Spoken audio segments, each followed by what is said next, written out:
It looks like we're live. And we're just not even going to dink around today. We're just going to get right into it. So I had mentioned last night in the live stream that I had been spanked a bit yesterday morning. And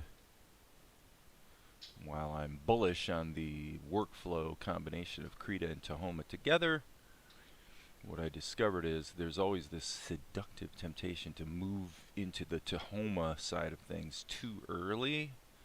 And I did that. And as I say, I kind of got spanked. The results just weren't happening. So anyway, I jumped back to Krita. Here we are. And in a matter of a couple hours, back to being productive again. So no, not knocking on Tahoma. Tahoma's awesome. But my happy place would apparently be in Krita most of the time. So it is what it is. It's how I roll. So what we're going to do is set a couple key goals here for this session. And then we will probably take a break after that. So there's really two goals. I've got these two scenes, or two shots I should say, in sequence. And so we've got the establishing shot going into the situation. Asher says, "I wonder what that Golik is up to." And then Mel comes in and announces that he managed to get the ink stains out of Asher's garment. So, which probably sounds tremendously boring, like that doesn't make for a very exciting cartoon. Well, you got to remember that this is just a very quick and dirty nod back to some of the comedic elements of the show, going back to, I don't know, around this area right here when Mel accidentally was being tormented by Monkey and wound up spilling ink all over the place, and there you go. And then decided to stuff the destroyed garment into a tree, and then Asher shows up and asks, of course, how the laundry's going, and Mel has to sort of baloney his way through it. Anyway, so that all comes back to haunt him later, and we're sort of flashing between Mel and Tianara, and here we are. Okay, so the goals are two. Number one, in the background shot, this background painting initially does have a door in the doorway, and ostensibly Mel swung the door open. I saved myself a little trouble by not drawing the door. Say, hey, let's say it swings out. That's my choice. So in this shot, we really don't see the door. So what I'm thinking is we need to, I think it'd be pretty cool on the Asher shot to give him a little bit of a backlight here through most of the shot, just a simple shadow situation. And then when it cuts to the close-up, have a light come on right here, which will work. Hey, good morning, Dirt. Which will work together with the sound effects, because the sound effects, of course, are when we cut to the close-up, we will hear the door open and close. And then we cut to here, and we won't hear it close. I'm sorry. We'll just hear the door open. And Mel stomp in, and then we'll cut to this. Okay, so that lighting effect would be one task. And then the other one would be, we do need to get some indication of Asher into this shot, somewhere in the foreground, so that should be pretty quick. And then Mel needs all of his lip sync. So we'll refer back to the script for that. Here you go. I've watched it 7 times. 7. This is we cut to the close-up there. I know. And then if I'm really jamming, I may go ahead and knock out this shot as well before I take a break. So let's see what we can do. Okay, first thing to be aware of here in Krita is that I've got the two projects open and I just rendered this one. So that's kind of a bit of a problem because Krita doesn't really associate your render settings with the Krita file or the scene, whatever you want to say.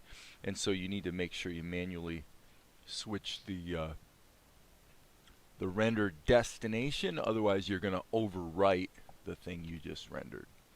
So, okay, that's taken care of, and just for kicks and giggles, I'm letting it re-render. So, what we want to do again is let's first take a look at this. We got this tint layer, which I think looks pretty good, and a gradient layer. The gradient layer is maybe a little, you know, less compelling as being as far as awesomeness goes.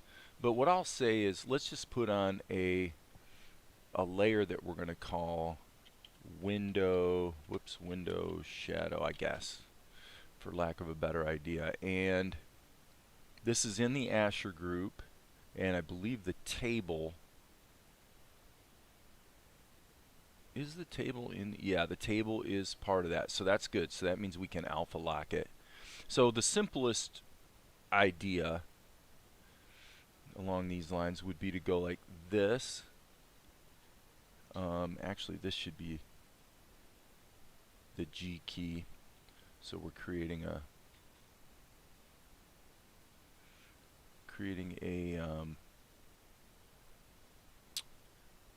hold on, can't talk and think at the same time.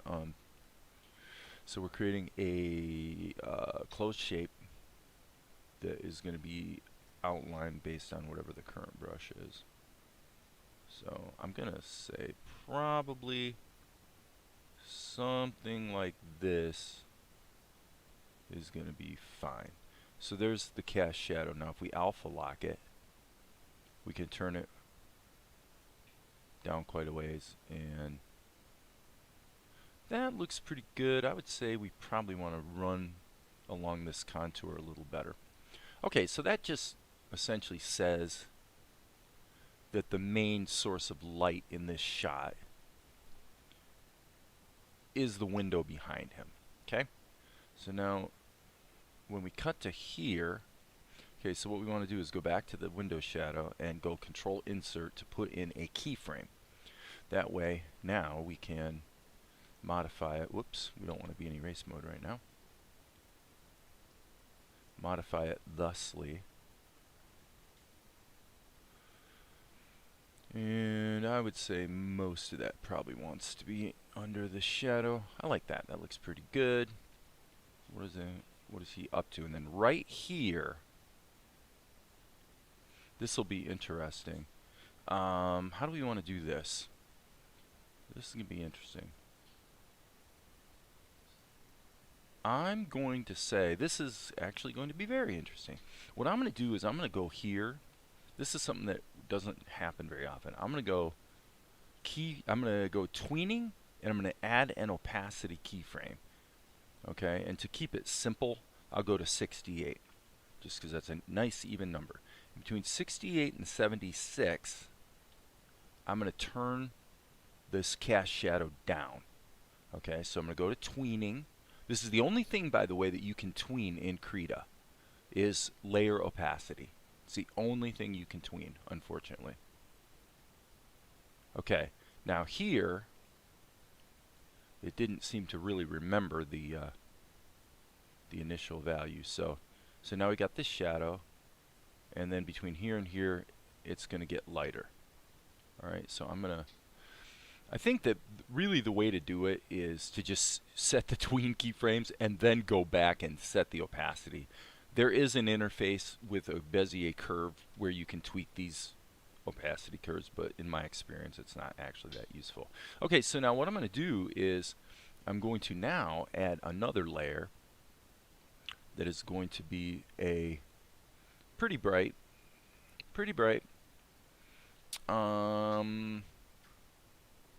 I say we just go like this, and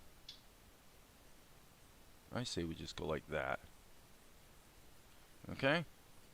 You say, what? What the heck? Okay. Now, let's take that, switch it to overlay mode, alpha lock it, and I don't really like the... I don't think I want to do that. What I want to do is go into erase mode, cut back out of it. Okay, let me just see what we have here. What if we give that a little bit of a blue cast? Alright, and then I'm going to just make a little adjustment here. Okay, so now what's going to happen is I'm going to do the same thing here. I'm going to insert an opacity keyframe here and here. Okay, and then at this spot, I'm going to turn it down all the way. And at this spot, I'm going to just, whoops, let the animation cache. Okay. Oh yeah, I probably need to just insert a keyframe there completely. So, and then you can see what happens. So here, not sure I'm buying that.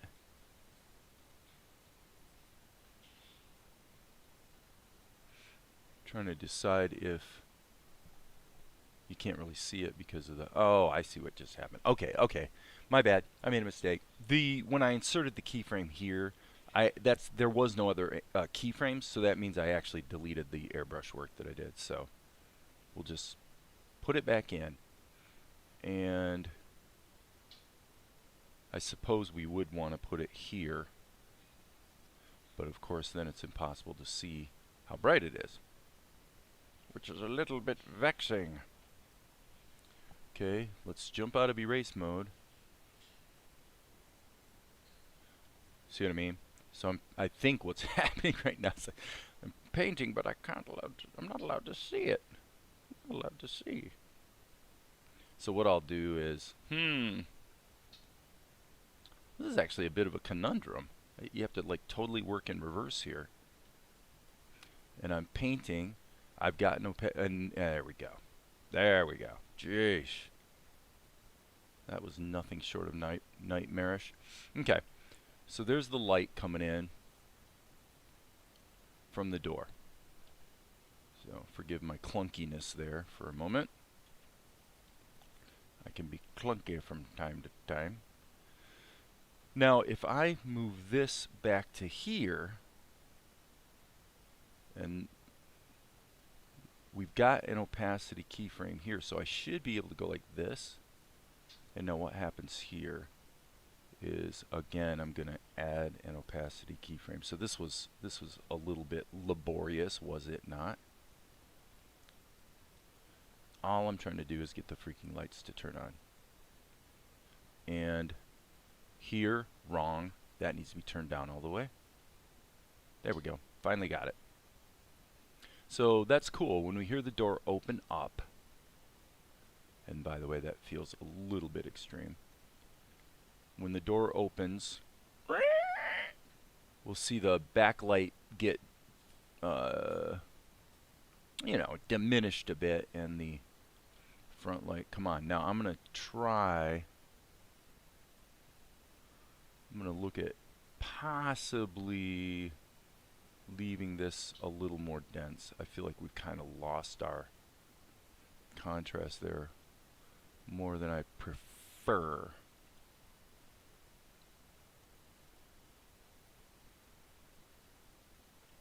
So let's give it a crack.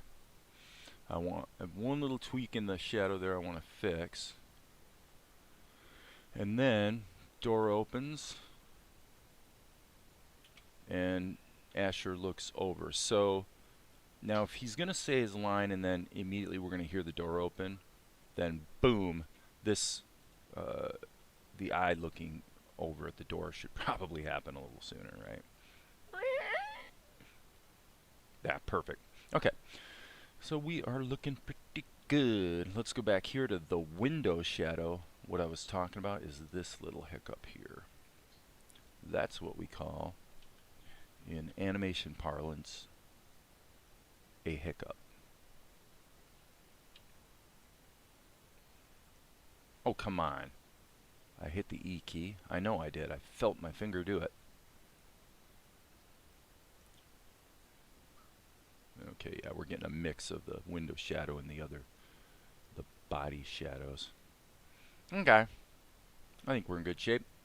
File, save. So I think this one is DUN done. DUN done. Let's hit the Control R. We are rendering 381. Okay, cool. So that's going to take half a second to render, and then we'll jump to Vegas and just kind of look at how it's flowing. Flowing, and boom. Not bad. Might be slightly contrasty. What's that going up to?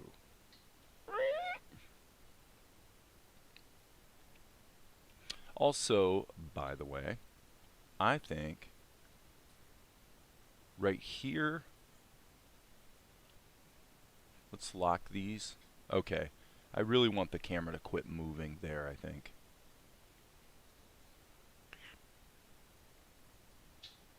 Boom.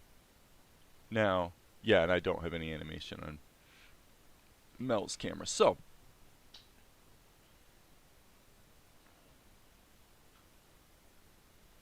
I'm going to say that we're going to cut back to wide. Can we use this? Actually, we could probably use that. Okay, so I'm going to take this entire shot, actually, and save my work, and then bake it. Bake the character down to flat, Control E. In other words, merge the group, because I want to, my N key is broke. Oh, that's too bad. So that means you have no way to make Krita or Tahoma revert back to normal size. I tell you what, Dirt, that is nothing short of tragic. Tragic, I tell you. Okay. So here we've got this expression. This is going to be tricky, actually. This is going to be tricky. Because what I think I want to do is, let's just create a layer. I'm going to take this cell, and I'm going to copy it to the clipboard. So you can copy layers, you can copy cells. Oh, you can copy all kinds of things. So I'm going to copy and paste this in here. Okay, actually, that works kind of shockingly well, as a matter of fact. So based on the way I had the layout, this really should be probably smaller. And in the foreground, yeah, I like that. I actually like that. Can I go like that? No, I don't want to do that. I like that composition. So what I'm going to do is go in and finish up the table here. And then we're going to put him very much in silhouette, because, you know, we got to think like cinematographers here. And according to what's happening with the lights, Asher's going to be a good bit darker. But anyway, now we do have a little bit of a problem here in the fact that this is actually a gradient. So selling this idea is going to be a little tricky. I guess it's not going to matter much, because being that we're I can't talk. Being that we're going to be paying more attention, obviously, to Asher. But the other thing is, let's hit Control M and see what happens when we do a bit of a circle. They tend to lose saturation. And in this case, I think it would be interesting to bring a little bit of the complement in. Let me do a little hue rotation here. Okay, that's pretty obviously too much. But let me just keep playing with it. You know, sometimes you fiddle around, and yeah, it definitely looks better. And I would say, in this case, looks like all of a sudden OBS is going bananas. I wonder if Kyle just got up. I wonder if it's got something to do with how much the internet's getting used here in the house. So I'm hitting the B key, and I'm going to alpha lock this. I'm going to turn the opacity way down, so we can just ease in a little bit of vignette. Little vignette. Okay, and believe it or not, I'm actually going to hit undo a few times and see if...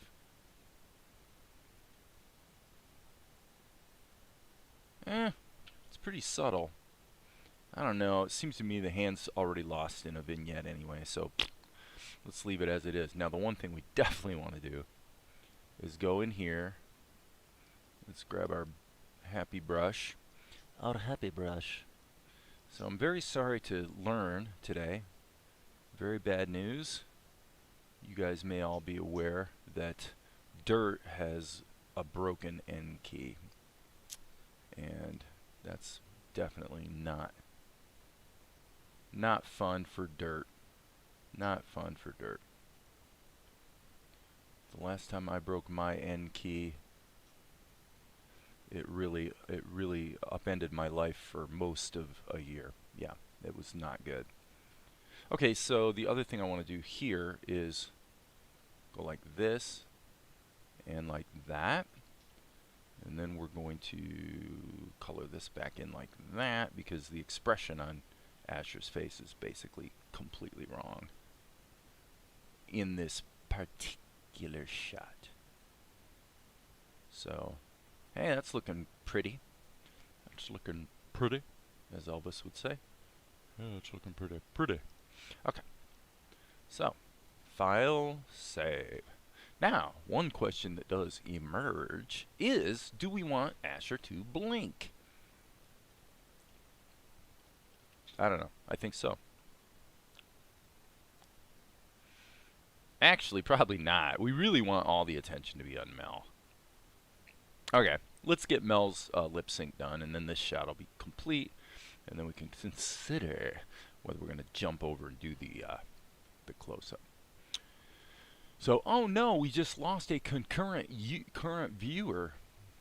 That means that my content on YouTube simply is not compelling enough to command the attention of good people for more than a few minutes. Yeah, like that's news. Alright, so here's the Mel group. We better name this. Mel. What is this? Oh, that's my pencil test.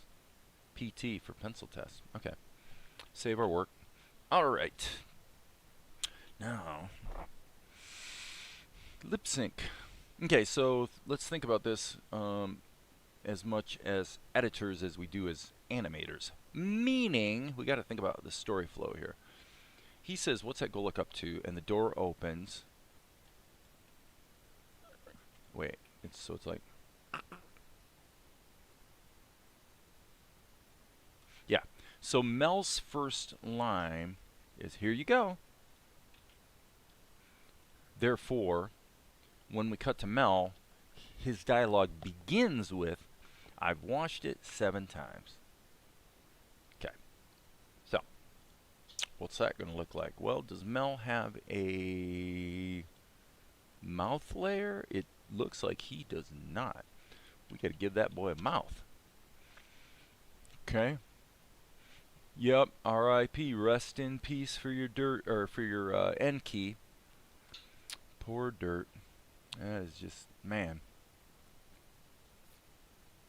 Hate it when my end key goes the way of the proverbial buffalo. That's not quite right.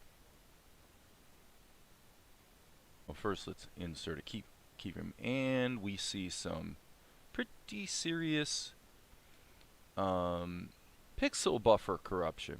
That's what we call pixel buffer corruption. Okay. Fortunately, it's usually not actually catastrophic. Alright, and now can we do this the cheating way? Let's try. I've washed. I'm going to really make that an exaggerated mouth shape so that from actual size, it's going to be easy to read. Okay, so I've washed it 7. I've washed it 7 times. I want you back where you belong. And here I'm going to actually flip this, mirror it horizontally. Okay, man, it's Monday morning and OBS is is blanking out like nobody's business. And so right now, we're only barely half an hour in, and we already have a 6-second delay on our live stream. Oh my gosh. That's the bad news. That's the bad news, people. The good news is that because OBS is inserting a buffer in the stream, when it reconnects, you will discover you haven't missed a thing. It just picks up where it left off, which I think is pretty useful. Okay, so mirror horizontally. I'm going to turn that a little bit, and again, I'm really going to exaggerate that.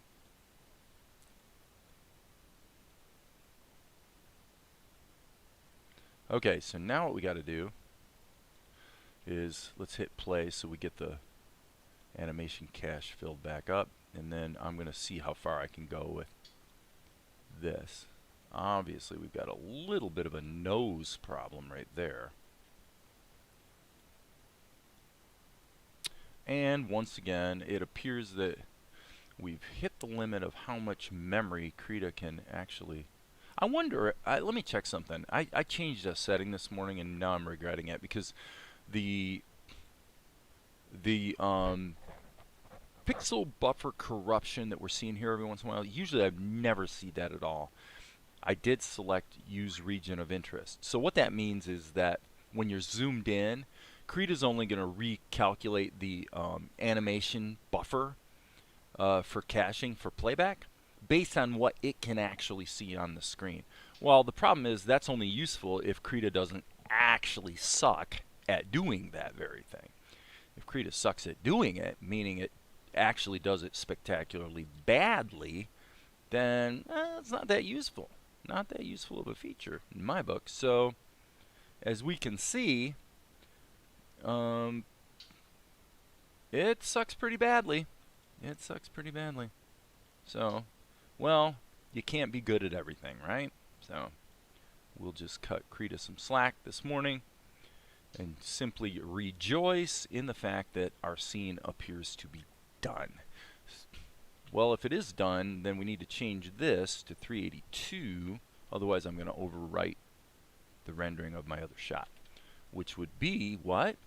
Stupid. And we don't want to be stupid. We want to be smart. So, hey, Rosalie's here. What's up, Rosalie from Denmark? Great to have you here. Where's the party? Oh, he get mouth. Oh, you betcha. He get mouth, all right. He got some mouth going on.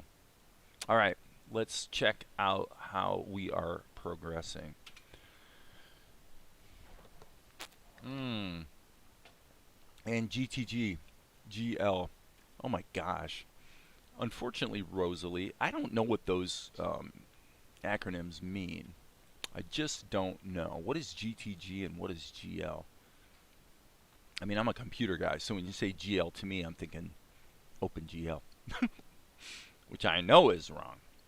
Okay, so yeah, I don't think you've been around for a couple days, and gosh, you've missed all this amazingly, really sweet stuff. Much of which was done in Tahoma. So I've been bouncing fastidiously between Krita and Tahoma, and now we're into this shot, which we have an establishing shot, looking pretty good.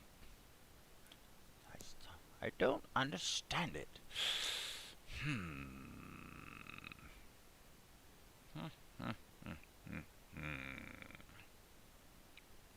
What is that Golek up to? And the door opens. Here you go. I washed it 7 times. 7. All right. Cool beans. Feeling pretty good about that. I feel like it played back a little choppy, but basically looking pretty good. Pretty good. All right, we'll forge ahead. Oh, thank you, Dirt. Wow, you know what? That's hilarious. I should know this stuff.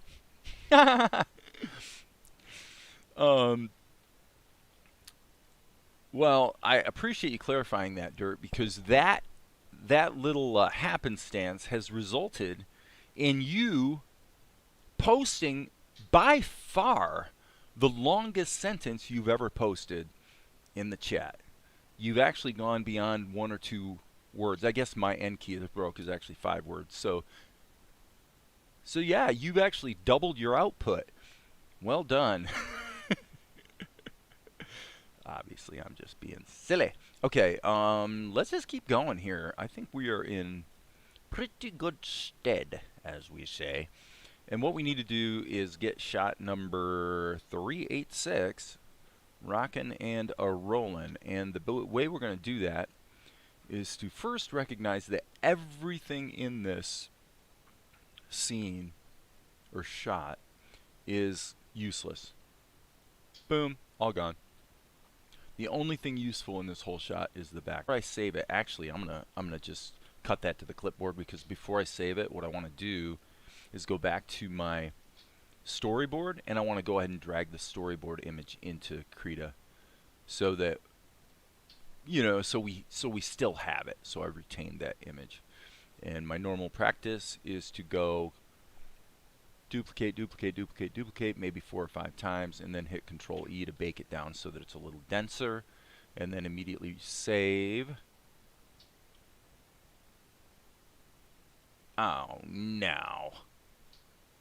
I just made a critical error. Okay, I'm going to do something here. I need to save as. That was a stupid mistake I just made. Not tragic, probably, but it could be. Okay, so now here's what we're going to do. I've got to actually hit undo a bunch of times, because the stupid mistake I made was to actually save over this. Yeah. You're going, Dave, how do you actually get to be that dumb?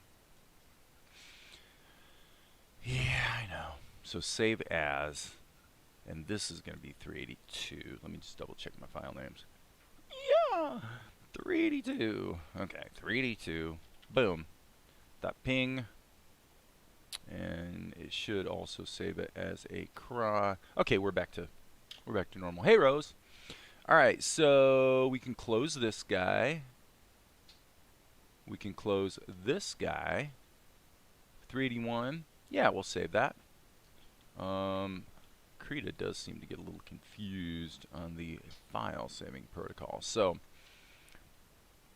waiting, waiting, waiting, waiting, waiting, waiting, and now we're going to open 386. We'll just kind of do it the hard way by going to the scenes folder and going -386. And we see 386.ping.crop. Boom, we're done. Okay, so now we're at our nice starting point, and we're going to go from this shot to close up. Boom. And yeah, there we go. All it is Happy Mel expressing his utter and complete delight that he has managed to get the stinking stain out. Okay, I'm going to do this kind of in an old, one of my old school methodologies, which is I'm really going to actually go to ridiculous extremes, trying to keep everything on a single layer. Why? Why? Because it's fun, of course. Of course it is.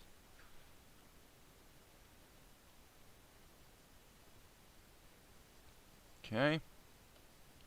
That's what we're going to do. So I'm going to hit the M key to flip this.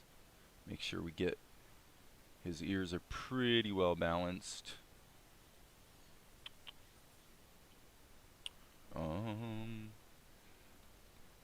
M key. Ba-dum-bum-ba-dum-bum. I like the expression. Doing the kind of the stylized eyes. I think it's pretty cool for this shot.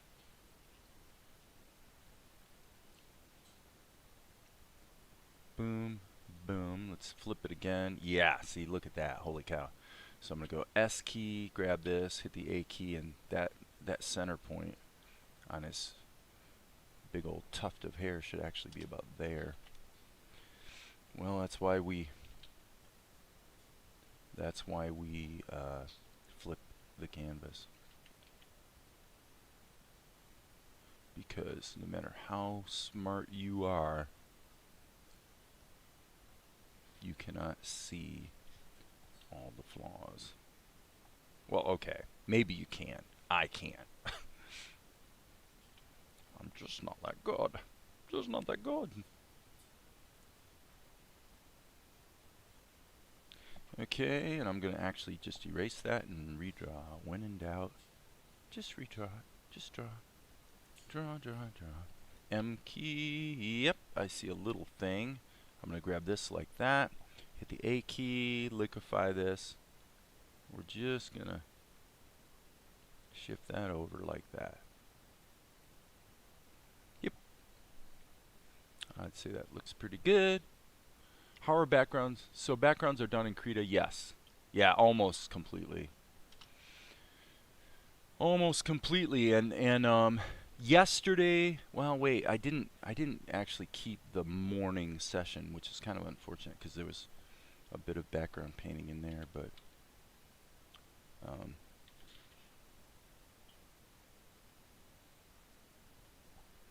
over the last few weeks there's been quite a few background painting sessions because you've got this, obviously you got this, you got all these rocks and walls. So I'm thinking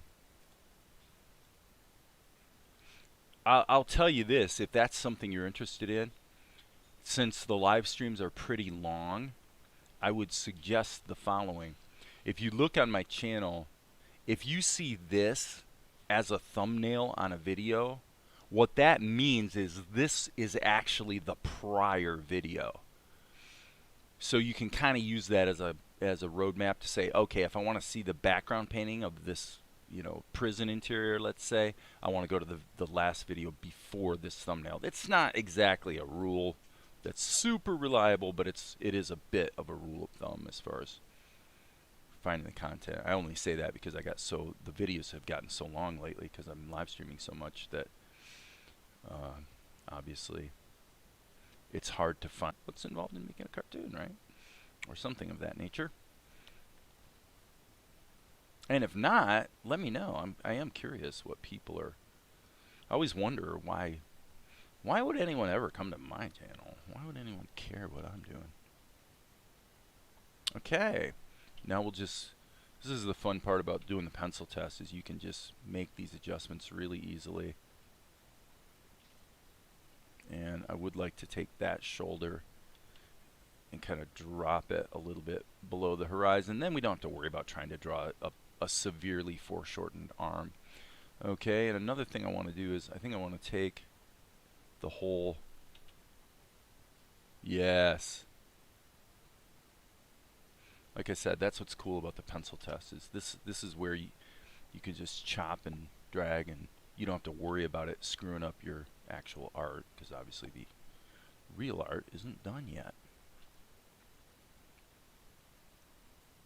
Okay, not too bad.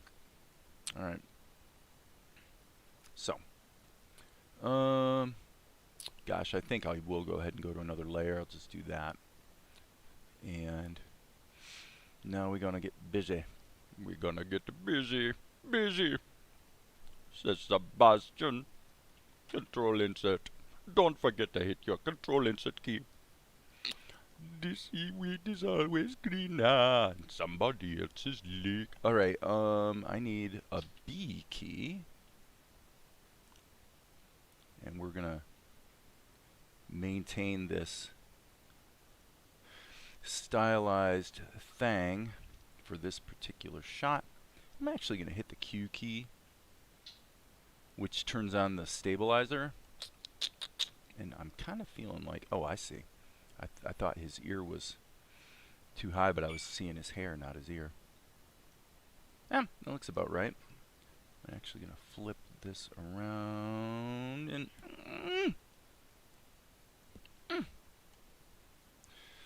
Okay, 5 key to reset the screen rotation. And looks like, holy cow, 11 concurrent viewers. Well, thank you, friends, for watching today. I have no idea who's here, though, because nobody's really identifying themselves, but I'm glad people are finding this goofy guy interesting. Alright, boom. Just going to keep this really loose and cartoony. Put a little jut out there for the strap, or the arm wrap, I guess you'd say. Put a couple wrinkles there. Boom, boom, boom, boom, boom, boom, boom. We'll take that all around, and then this is where the stabilizer definitely can help a bit. Just a little bit of stabilizing. I don't like weighted stabilizing. I like to put the stabilizer at about, as you can see, a distance of about 100 pixels, and it just adds a little bit of control. And you can see, well, I guess you guys can't see, what I'm drawing drags behind my stylus, I would say. Gosh, it doesn't even seem like a millimeter, actually. It's very, very little drag. Okay, so now there's that. Oh, sorry. Guess I didn't finish the poor boy's head. And he certainly doesn't like having to go into his Monday morning without a head. That would be uncool. So, boom, boom, ba-doom. Boom, boom, ba-doom. Boom, ba-doom, doom, ta-da. Want to make sure the hair extends around to the neck. That's actually kind of important. If it doesn't, he sort of looks, he just doesn't. Actually, if you don't know what those reasons are, why would you put the mouth in a separate layer? Ask it in the comments, and then I'll explain it. Otherwise, I'm going to assume that it's pretty much common knowledge why you would want to put the mouth in its own layer. Boom, boom, boom, boom, and maybe a little tiny boom. Okay, got that indication, and I'm going to just go with the old rounded rectangle eyebrows, and then we're going to flip the canvas and just see what went wrong. And clearly some things went wrong. This is very much the plight of the righty, meaning because I'm right-handed, I have a tendency to generally tilt and slant things in a certain orientation. I would expect that lefties probably are the opposite, but I don't know that to be true for sure. Okay, so that looks a little more balanced. M key, Control-Shift-A, and let's save our work. And now what we'll do is we'll get the guy colored, and then we'll go back and slap in the background, which is actually already there, but we're going to have to blow it way up. And then the lip sync, which is literally one word, by the way. One word. Actually, you know what? Since it is one word, I'll tell you what I'm going to do. I'm going to actually do something I almost never do, which is I'm going to put the mouth in with the head. I'm going for it.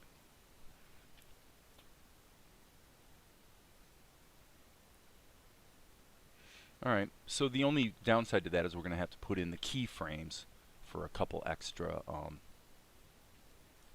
body shots. So let me just look at this. I'm definitely seeing some things I don't like. Let's go to liquefy. Oh my. Oh my.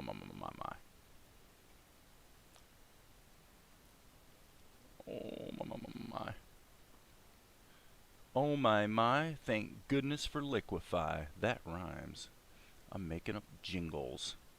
Okay, this is probably a little bit lame-o.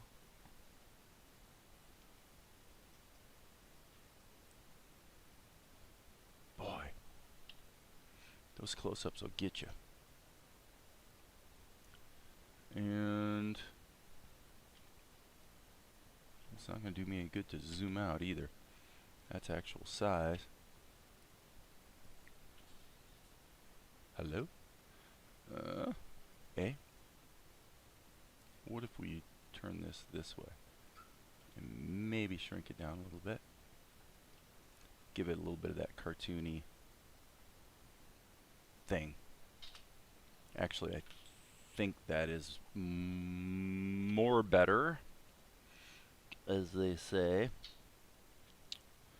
The headband definitely is not making any sense because it's way, way, way too thin compared to how I always draw it.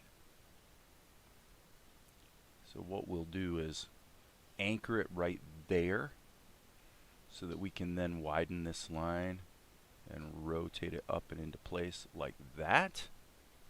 And then just hit GE so that we take the freehand path tool and erase the boo-boo. That's a little better. A little better. Alright, let's rock and roll on color. Let's do it, baby. Let's do it, do it, do it. Alright, probably, let's look here. You know what, we could just drag this image in from the storyboard. Oops. And put it in as a new layer. And then on that layer, what I'm going to do is hit the S key to select Mel. And then I'm going to hit Control-Shift-I to unselect Mel. And then just hit the Delete key. Then I'm going to hit Control-Shift-I again so that he is selected. And now when I hit the A key, I can actually drag him around. And I can gratuitously steal all sorts of colors from Mel. Alright, I think I have mostly closed shapes here, so I am going to make the bold move of using the fill tool. And that doesn't look good because normally when filling takes that long, it means there's a leak. And it looks like nothing happened.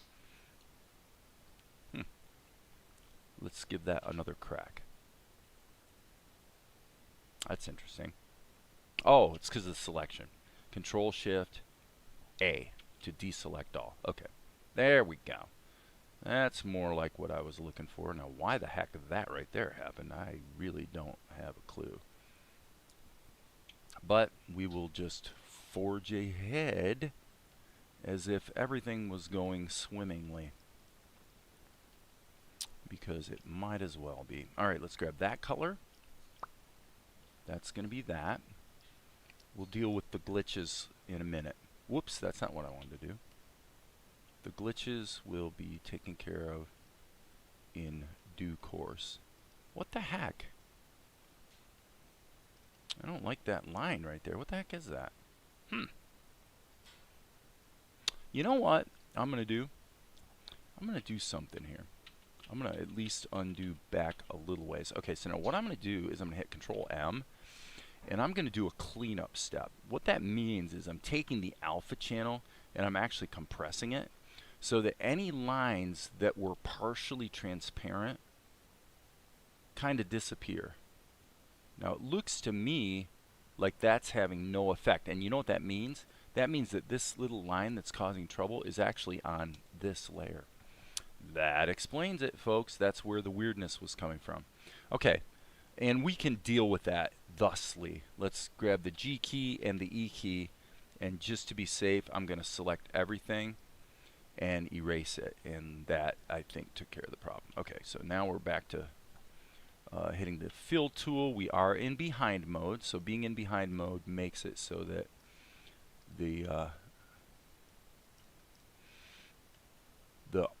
outlines don't get, you know, overruled, so to speak. So I'm going to take this and go about to probably there. Yeah, that'll work.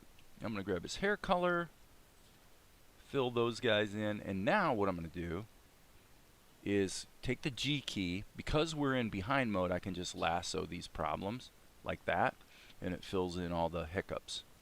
Just making sure we get everything. Pretty easy. Okay.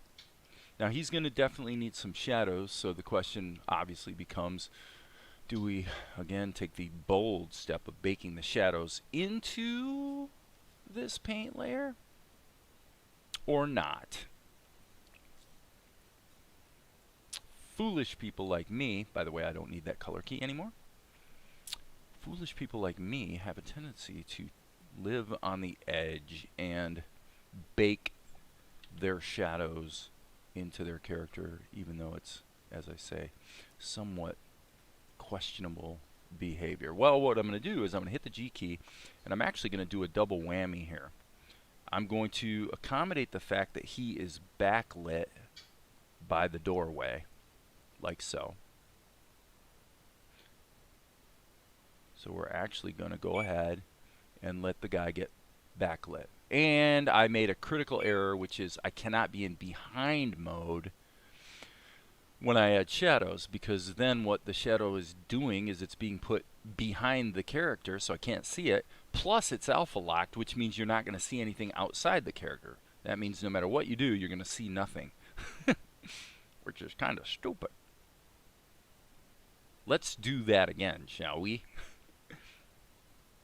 Let's just do that again. Okay, so now because, oh boy, strike that. I hate to say it, folks, but I have to do it again. If this was all on one layer, I wouldn't have had to do it again. I mean, if it was on a separate layer, I could have just fixed it. But the problem I saw was that this little bit where it sort of cut across his mouth or his face didn't look good. If I blow it twice, then I'll acquiesce and go ahead and put this in a separate layer. But now that looks okay. All right, so now because the shadows are baked into the character, that means that I can add more shadows and they will just pile up on top of the others, as you can see. So I didn't actually totally like that one, but whereas if the transparency of the shadows was determined by the layer, then it wouldn't matter how many times I overlap them over top of each other. You'd still have a single density of all the shadows, which is normally what you want. But in this case, my brushwork is proving to be a little sloppy here. Sloppy, I tell you. That looks pretty good. Let's kind of smack a little thing right there. I don't want to go too far. I think that looks pretty good. Okay, so now Mel's shadows are good. Now, okay, so now an important question would be, well, what if you didn't like this shadow right here? What do you do? This is what you do. Turn the opacity back up, and then just sample this actual shadow color and just go like that. Fix it up. No big deal. So, not actually that difficult to deal with boogered shadows. It happens. So I can sample this color and just add a little smackerel right there. You know, smackerel as Winnie the Pooh would say. And save our work. Okay, so I said I was going to be a little bit living dangerously. And on the Mel layer, and that's the pencil test. Let me solo that. Yeah, I'm just going to delete that. I don't need that anymore. Okay. So now this is a great opportunity to just do some tweaks the way I was just describing. Like, for example, I think this shadow right here just bites in a little too much. So let's just go in and fix this stuff up a bit. Because once I'm committed to it, I'm sort of committed to it because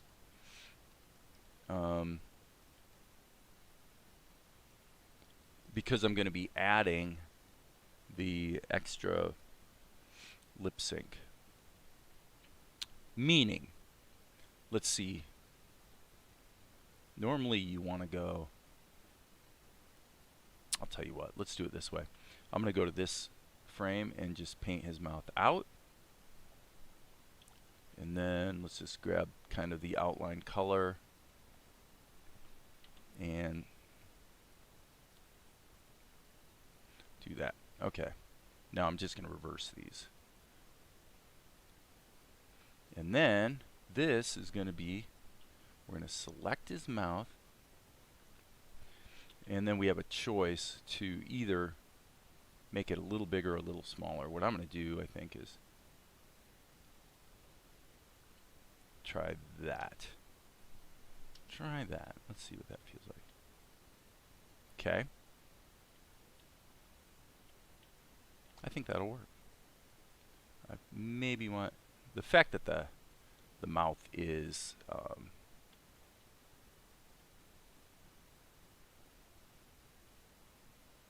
slanted kind of complicates things a little bit. Oops. No, I'm just trying to get the right spot. There we go. That's perfect. Okay.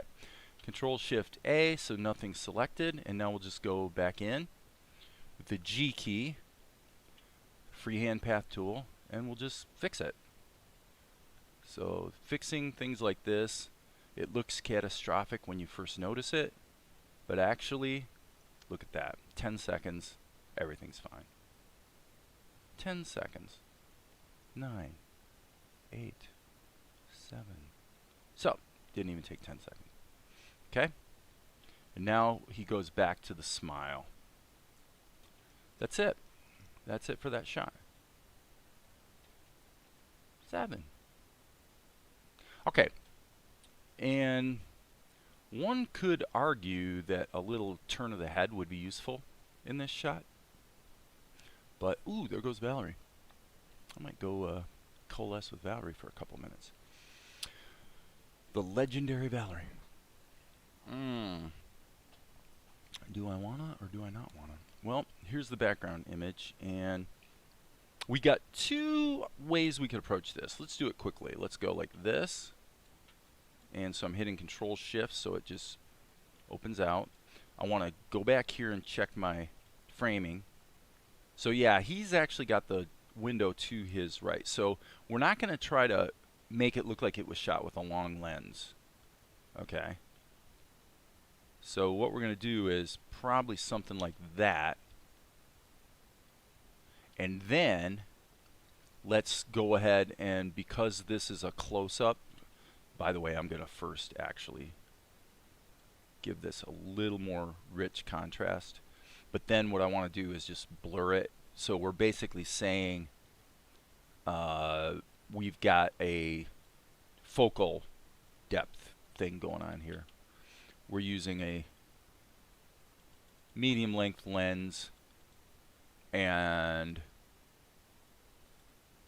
I mean, in truth, right there, that would be about like a probably like an f2.8, I would say. Looks pretty good. We've got a little flaw up here, it looks like. So we'll fix that here, and just like this, we'll actually liquefy and just, come on, just drag that over. Actually, in this case, we can kind of get away with that. Okay. All right, what time is it? We are going to, I'm going to take a couple minute bathroom break. Right? So, I will loop today's work in the background while I go disappear for a couple minutes.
Okay, I am back. Man, that smoke is so cool. Hey, I appreciate that. Rose? That was really easy to do, actually. I'll give you the secret here. What you do is, I assume you're working in Krita, what you do is you draw a little puff of smoke right here with like maybe the cloud brush. Then you go to your next frame, move it up a little bit, then add a little bit more down and below it. Then take that whole thing, move it up a little more, add a little more below it. Just keep doing that. Oh, maybe 15 times. And then normally, if you want to really make sure it's seamless because you want to loop it, then what you do is you cut it right in the middle, and you take the top part and then kind of paint the seam between the top and the bottom and move the whole thing up, and then that way you get a seamless loop, which that would be more useful obviously if you jumped over to Tahoma and actually just, you know, loop the keyframes. You can loop them in Krita too, obviously too. So anyway, so there we go. I believe we need to do a render, and oh yeah, that shot looks good. It's always good to take a couple minute break and then come back and get fresh eyes on it. And I will say that shot came out nice. Now the question I have is, should we have a little bit of a head turn? And I think we should. So he says 7, pop, right there. So here we're going to do this in the simplest possible way. This is actually why I've kept Melon a single layer. Again, for most people, trying to keep everything baked down to a single layer is probably not the greatest idea in the world.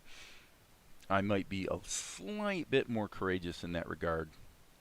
Now there's one thing I want to fix before I do it. Okay, so we've got animated keys, and I want to make a fix that's going to lay over top of the whole thing. So I'm just going to put it on another layer.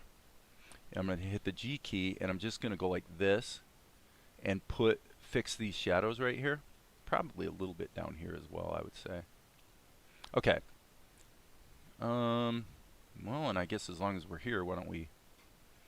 Okay, so now that drawing that I did, there's no animated keyframes or anything. It just runs over top of everything. So now we just hit Control E, and that bakes it down. Okay, so now I said we were going to do a head shift, boom, right there. So let's do it here. This is how you do it when you don't have fancy schmancy animation tools available. You just grab the sucker like that. You can be fairly loosey-goosey about it. And then I would say probably we want to do 2 keys. So one key, I'm going to anchor this on his neck, and I'm going to do a slow out, so just a little turn, followed by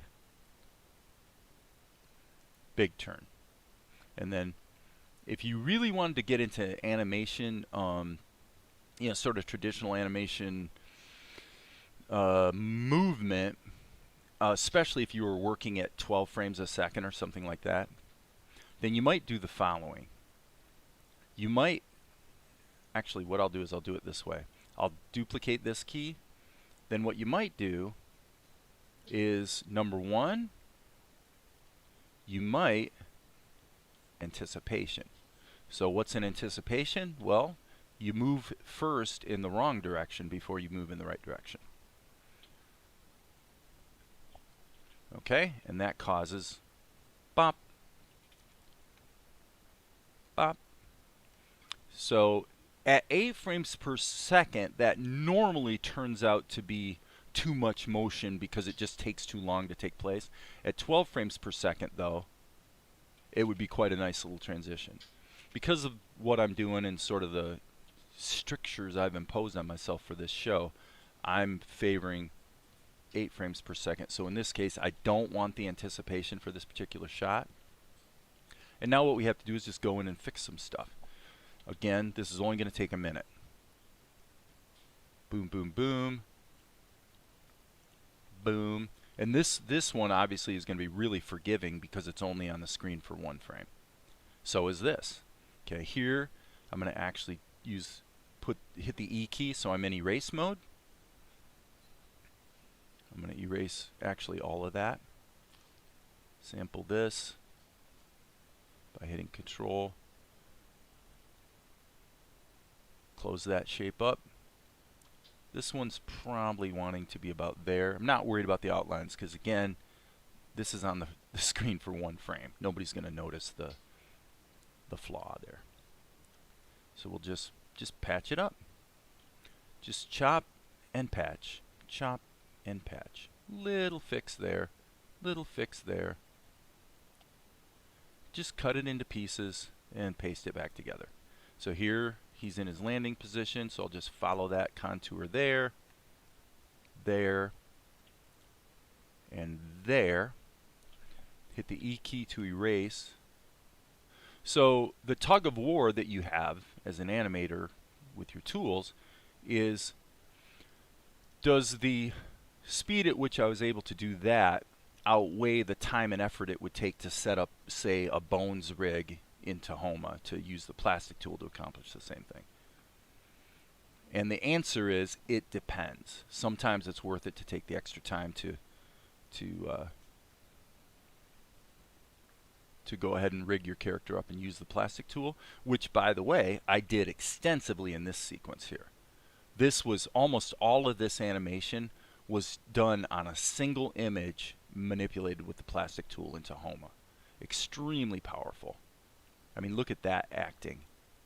That's all just moving her around with the plastic tool. And then, of course, I animated her eyes over top of it, but that's just a matter of drawing over what you had there before. So now, what do we have?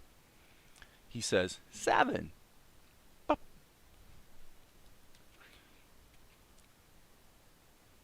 And I'm kind of ambivalent about the bounce. I don't know if the bounce is actually helping or hurting. I would say let's just leave it in there. And if you wanted to find out, you'd say, here's your slow out, and now we take out the bounce. I think we'll leave it in this case because it gives him a little bit more of a spring in his step, if you will. You could take it even further if you wanted to. If you're feeling really bold, let's just give this a try. I'll hit the save. These are just little touches you can add if you want to kind of make things just a tiny bit more cool. Okay, so in this case, because of that spring in his step, just a subtle little bit there might be kind of interesting. Yep, I like that. Just a little hiccup. Boom. Okay. File, save. You'd be amazed how much those little tiny itty bitty bits that only take a few seconds to do can really enhance your animation. Okay, so 386 is what I'm typing in the other screen. And by the way, we are not going to do 100 frames. We're going to do about 32, I would say. We want to give it a little bit of a breather, but not too much. Okay, let's get that baby cut into the show. So I'm going to take this. I'm going to actually find this in the project media list because the image sequence is going to wind up popping in right next to it. So I see a comment just piped through. Based on what I have seen. Okay, I tried to use a pixel brush on Krita and find it so much easier to use the fill bucket tool.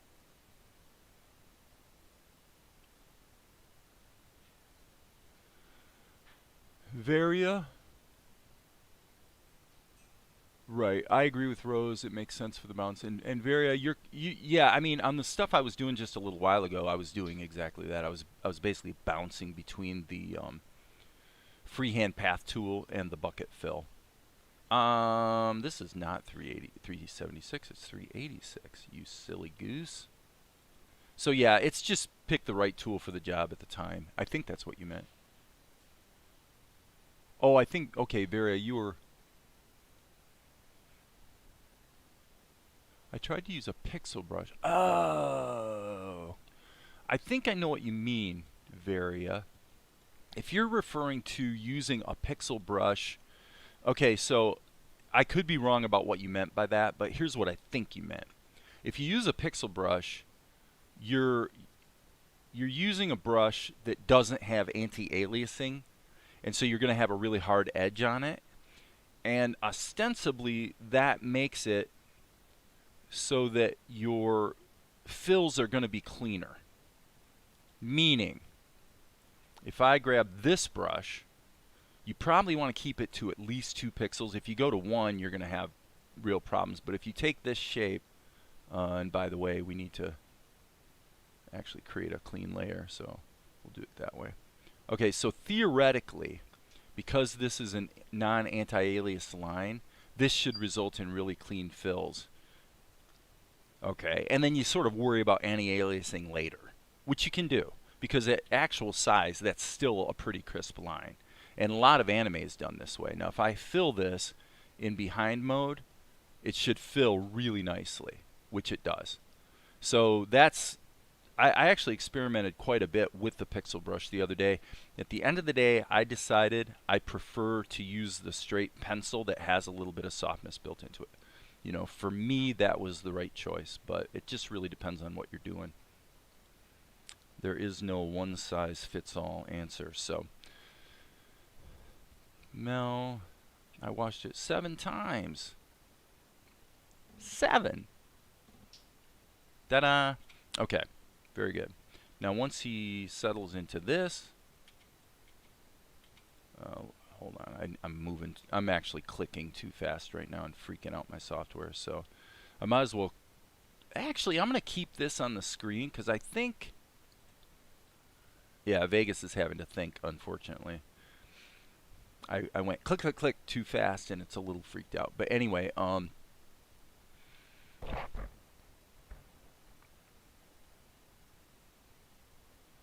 going to wait. I'm going to wait. Actually, while we're waiting, let's skip forward here. Okay, we've got this shot in there, we've got this shot in here, and this is the one we just did. So these storyboard images can be deleted out completely from the storyboard. They were just there as a guide for me. Okay, so we're going to go to this shot, and then we've got this medium wide shot, which is really a little closer version of this. Well, no. It could actually be this if Mel, you know, ostensibly has stepped a little bit closer. So that can work. My point was, though, once we get to here, it's pretty much just dialogue. It's just bopping between these two shots with an occasional medium shot stuck in there, which is leveraged from this shot for the most part. Or maybe that one. Yeah, see, that's actually the exact same shot, slightly modified.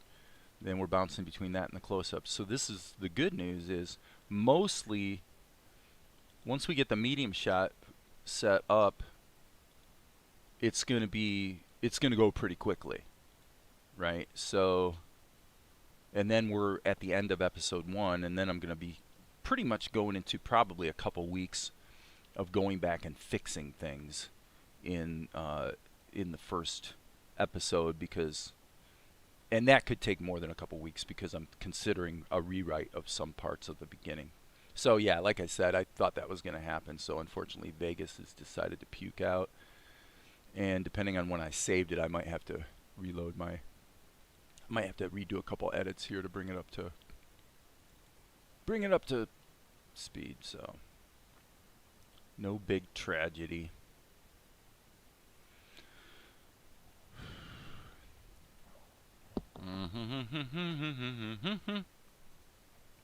Okay. Let's see how much we failed to save. Probably just inserting the last little bit. Yes, let's ignore the missing file. Ignore all missing files. Yeah, and that's because those 3 storyboard images I just deleted were actually in the timeline here. And so Vegas is going, wait, those images, they're gone. They're gone. Ah. And stuff happens. Okay. So what we're going to do here is move that. So apologize to have to do a little cleanup work here. But I'm going to clean the media pool. I'm going to grab this and find it in the media pool and re-import the shot we just did, and then we'll be back to normal again. I've been around the block with with Vegas for 20 years, so I've kind of learned the tricks of dealing with the occasional hiccup. Properties, disable resampling, and we're back to normal. Okay. With the caveat that that edit point probably needs to be a little... Actually, to tell you the truth, this edit point needs to be a little modified too. So, boom, pop, right there. This needs to come back about that far. So as soon as that settles, it should cut to the close-up, and boom, right there. So this shot should be cut right there. Yeah, that'll work. Okay, so now the...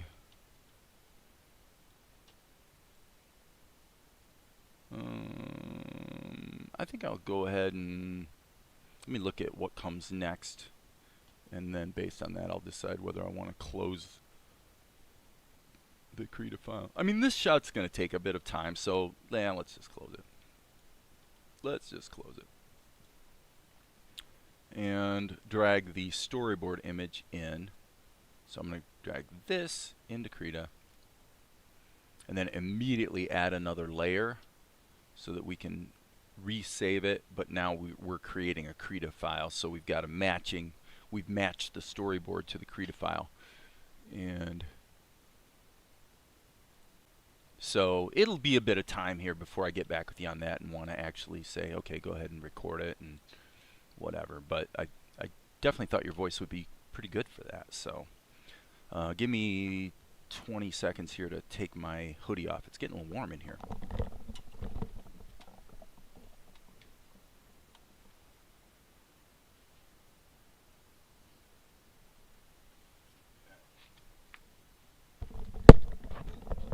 Sorry about that. For those who are keeping score, there is at this point about a 12-second delay in the live stream.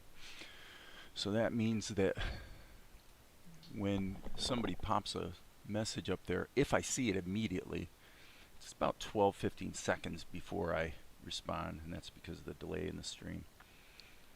That's turned out to be quite a good thing, because it makes it so that you don't miss anything if OBS has to reconnect. It just picks up from where it left off, and the delay just gradually gets longer over several hours. And B, when it posts to YouTube as just a playback, all the gaps are gone, so it just plays back smooth as silk. Okay, Rose is asking about voice acting. I've noted before that I've been really surprised how many people actually ask questions about the voices.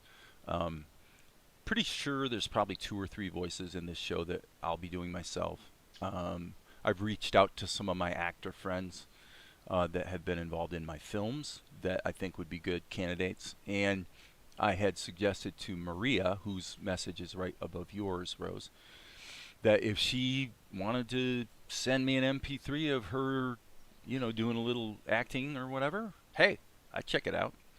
And she did, and it was pretty good. It really was pretty good. So nothing's final, but if you, Rose, if you as well are interested in voice acting, and at this point, based on the status of the show, there's really no money in it for anybody, but if somebody is into, I will not, you're not going to hear crappy voices in this show. I guarantee you that. I guarantee you that. It will not happen. So as I had mentioned the other day, if you email to, I'll just put this in here, I'll put Premier Media Design. Okay, so that's my commercial media company, Premier Media Design. And if you email to premiermediadesign@gmail.com, you can send me what you got if you're interested in that sort of thing. And hey, Amar, how you doing, buddy? I was just talking to people about potentially voice acting, because Maria had sent me a MP3 of her doing a little voice work, and you know, it was pretty good. So there's one character in here that I thought she might actually work for.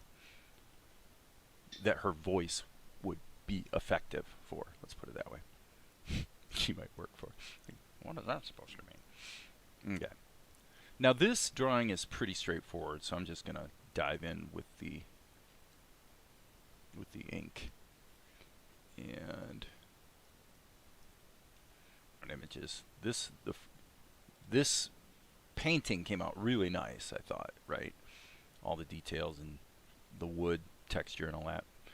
But then once I went to animation, I really got off the rails. I tried to do too much too soon in Tahoma instead of sticking with Krita for the basic drawing and even usually the basic animation keys, truthfully. So I wound up redoing the shot in Krita, and indeed it went much better. I wouldn't necessarily say fast, because this shot is a pretty involved shot. There's really no way of getting around the fact that there's a lot of drawings. You know, this shot probably would take, gosh, I mean, I would say that would take 2 to 3 times as long as your normal average shot like this one. This one, it's essentially just a single pose.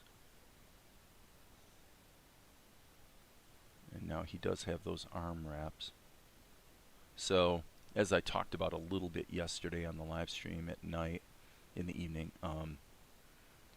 I do tend to think, I tend to quantify everything. You know, I'm always thinking about how long this or that is taking, and the context yesterday was obviously, therefore, what would it cost me if I was paying someone else to do it? Which is obviously a pretty fair question to ask, since animation kind of takes a lot of work, and at some point it would be nice to be able to offload some of the workload. But as I was discussing last night, you know, it just all depends on the revenue picture making sense. This actually does not make sense. I forgot about this.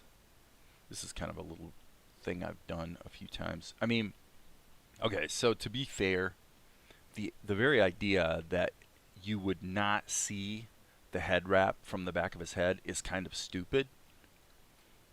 But it's one of those things in this cartoon that I've decided to just kind of let that go.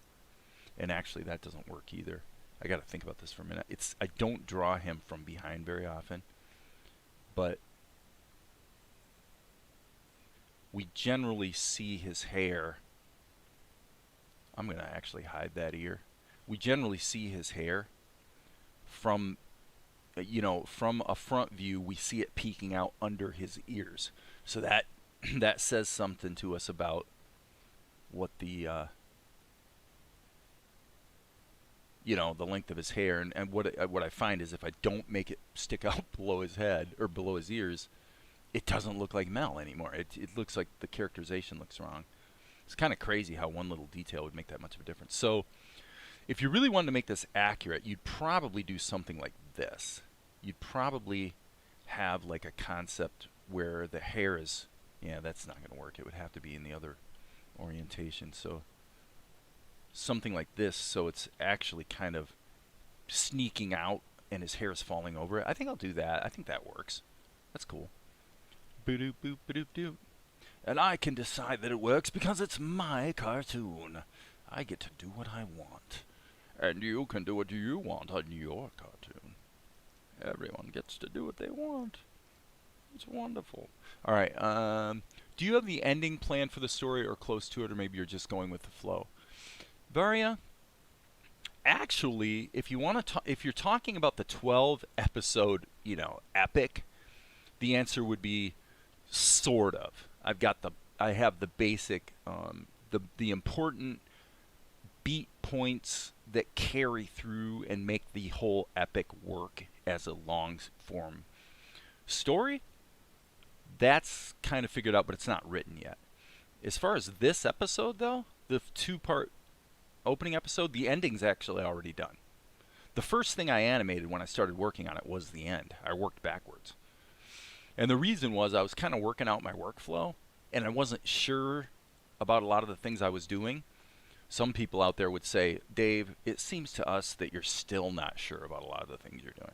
And you would be correct. However, yeah, I did the ending first. So the ending of this episode is done. Yes. Done, done, done. Okay, so Mel is not going to be... Okay. Maria says, I don't actually, Amar. Didn't know you did voices. Yeah, but Maria, you... Obviously, you do stage work. And from what I could hear in your voiceover... I mean, I only listened to it once, frankly, but...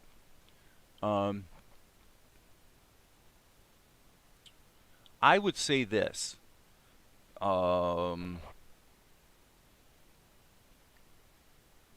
Okay, what I'm going to say here, take this as not really any kind of a judgment, but merely a clinical assessment, as if I didn't even know you and I had gotten this recording and I'm some big shot Hollywood producer or something, and I'm going over 1,000 different voices and you're just one of a zillion, okay? Look at it as if it were that situation, okay? This is what I would say. I would say this woman, her voice is fairly generic. There's nothing about the voice that makes it like, whoa, that's a really unique and different kind of voice.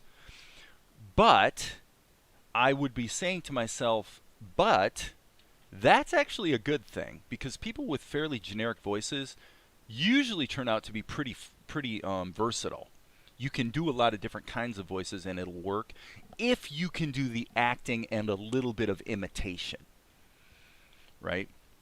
So my daughter, who I think actually would be a really good voice for Tianara, and I didn't know that for sure until the other day when I took some audio from one of the movies and laid it over Tianara, and I actually put it against the girl that played the lead in my last movie, and I was really surprised how much better Natalie worked for that character than Kennedy did. It really surprised me, actually. I was almost sure Kennedy was going to be the right voice. But this is what I was talking about yesterday about your casting. You don't want to compromise on your casting. You want to be really, really careful about that. So anyway, Maria, being that you have a somewhat generic voice, that's actually a strength to a degree. Because your really distinct voices like Ed Wynn, like, you know, I put Ed Wynn in the Futurama script I did that Darren's working on. So Ed Wynn has a very, very unique voice. There's only one Ed Wynn, and no one else sounds like him, you know. Well, the problem is that if you're not going to get Ed Wynn to do any voice other than that one. So that's the downside of having a really interesting and unique voice. So the more unique the voice, the cooler it can be on its own merits, but the less valuable it is in terms of being versatile. That's what I've found to be the case. All right, I'm going to make a little modification here with the liquify tool. And I think I'll flip it first just to make sure. And indeed, I see what I thought I saw. Okay, so here's what I'm seeing. That right there. And probably even a little bit.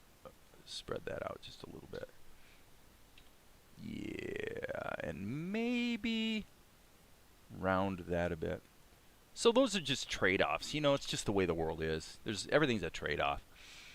For everything good, there's a bad, and vice versa. So anyway, Mel is going to be a static image, and Asher's only going to be turning his head. So I would say I'm going to go ahead and ink Asher into it, and then what I'll probably do is just chop his head off and pop it into its own layer once I get to that point. But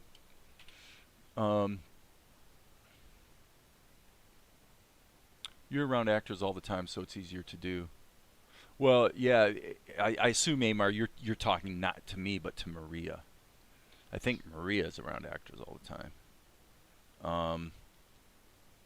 I'm really not anymore, actually. But I mean, of course, they're all either in my phone book or on Facebook or whatever, so. All right, I need to double check his.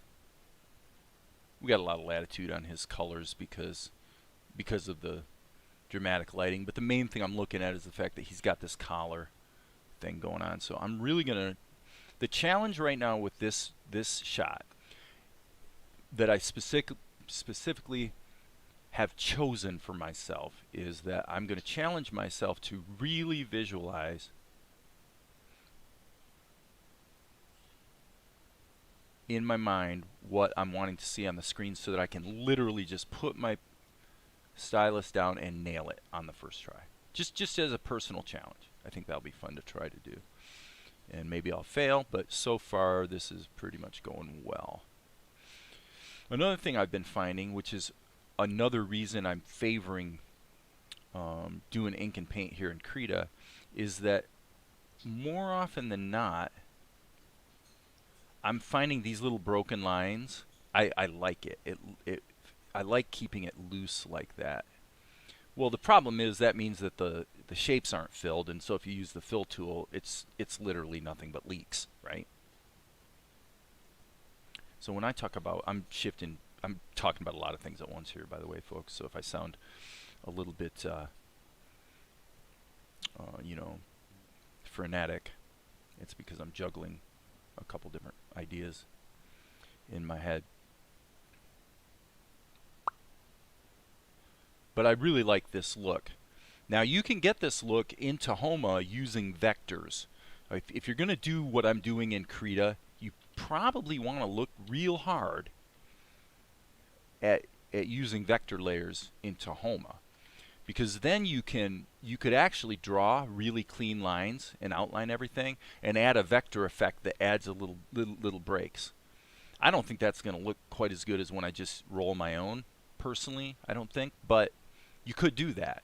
And then because in Tahoma the vector layers also have the ability to be filled shapes like the freehand path tool,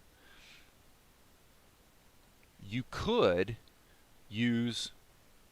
just draw shapes the way I do in Krita, do that in Tahoma. But there is a downside that I tested it actually early this morning, and the downside is that if you in Tahoma with a vector layer, if you draw a shape like this and then a shape like this and then maybe a shape like this and you have this space in here, you would think that would be a fillable area, and what I found is actually Tahoma pretty much sucks at figuring out what areas are supposed to be fillable if they're not in fact a properly closed shape, you know, on their own merit, so to speak.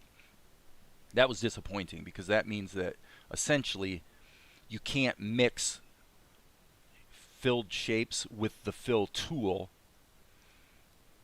in Tahoma the way you can in Krita. That's what I learned this morning because I'm always testing different things, and I wanted to see if that was actually possible. That did not work right there. Hold on. I didn't mean to hit A. I meant to hit Z. This needs to be there. So when I talk about going from the known to the unknown, this is kind of what I'm talking about. This is a great example of it. I'm putting in the little lines and marks that I know in my mind clearly I want, and usually once I've done that, all of a sudden the stuff that I couldn't see in my head before reveals itself. That's kind of how that works. So I love actors. They contribute so much, often for peanuts, and paying 9 out of 10 that I know are really talented. Yeah, I mean, from the harsh, ugly, like I put on a lot of different hats, okay? So what Maria is saying is absolutely true. The thing people don't understand about actors, I think, and especially even Hollywood actors, you know, people that you've heard of, in other words, they're very, very easy to work with generally. The story, well, and actually, to be accurate, in my case, I'm almost so emphatic about this point that I want to put my face on the screen. I had heard the stories about Sean Young.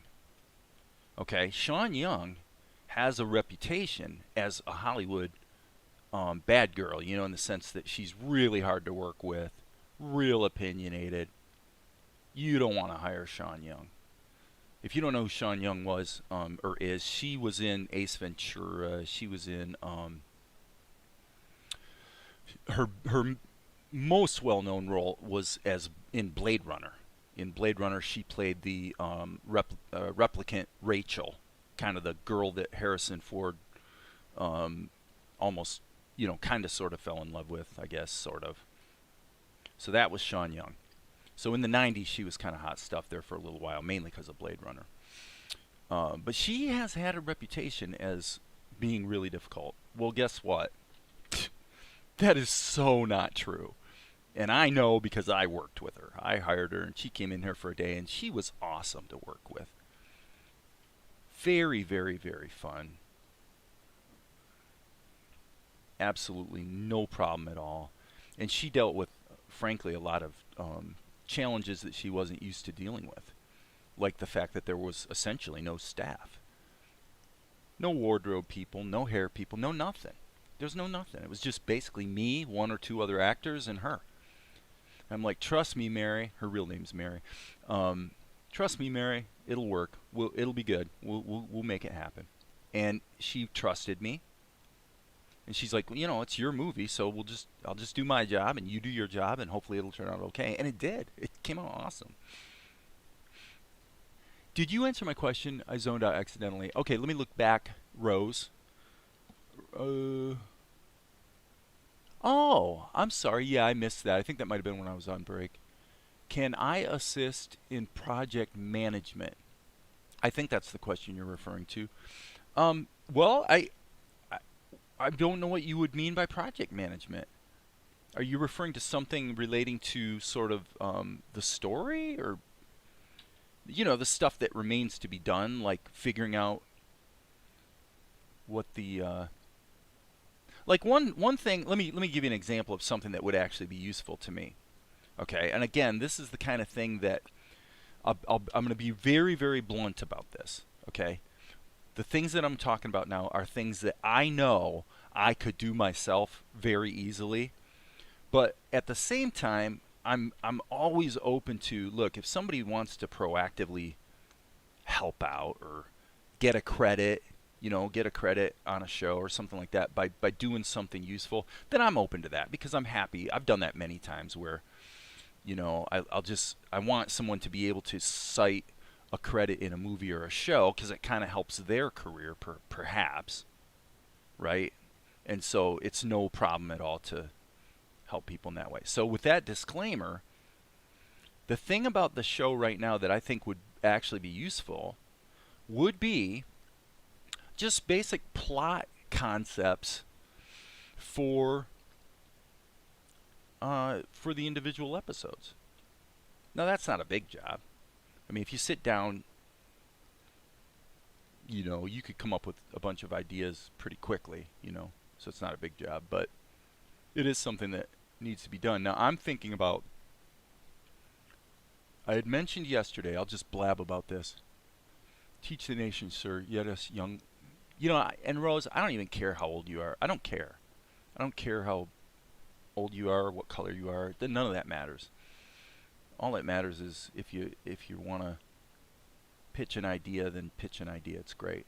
The caveat is, if it doesn't really work for me, or it doesn't spark my interest or whatever, I'm gonna tell you straight up, yeah, I don't know.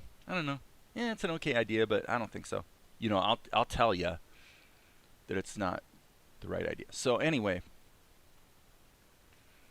so the basic concept of the show is it's an idea that's been done many times before in different ways.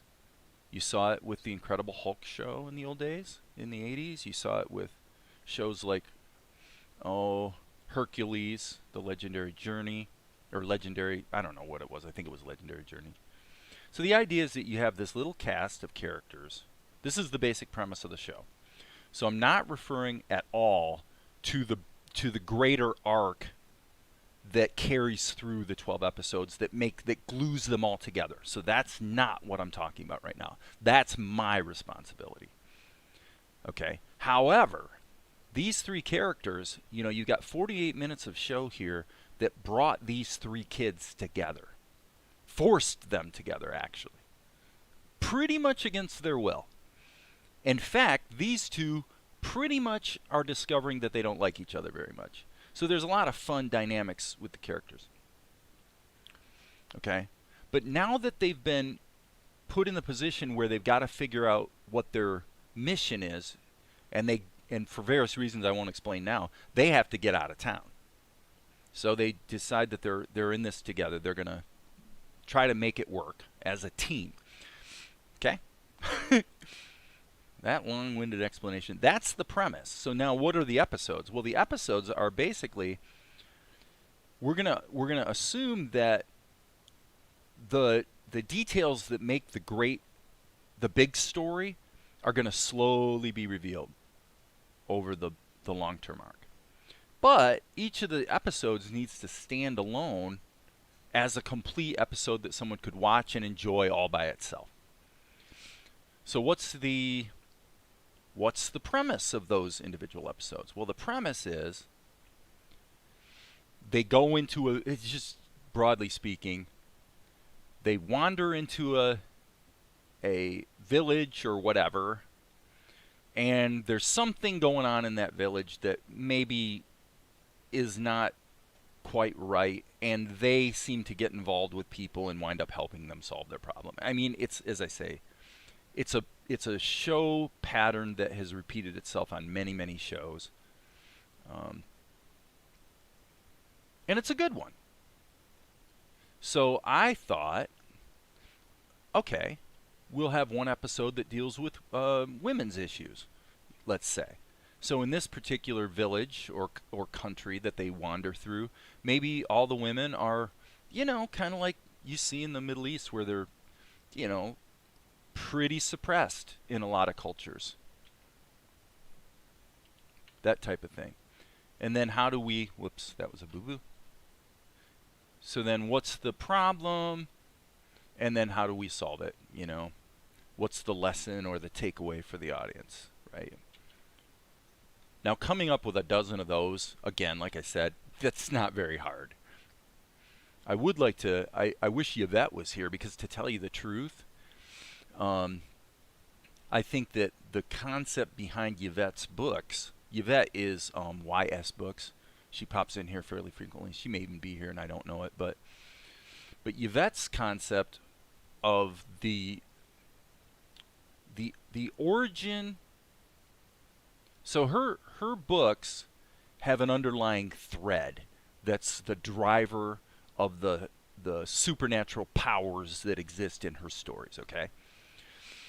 And the origin of those powers goes back to early human history, and it kind of hints at the references in the Bible to the Nephilim.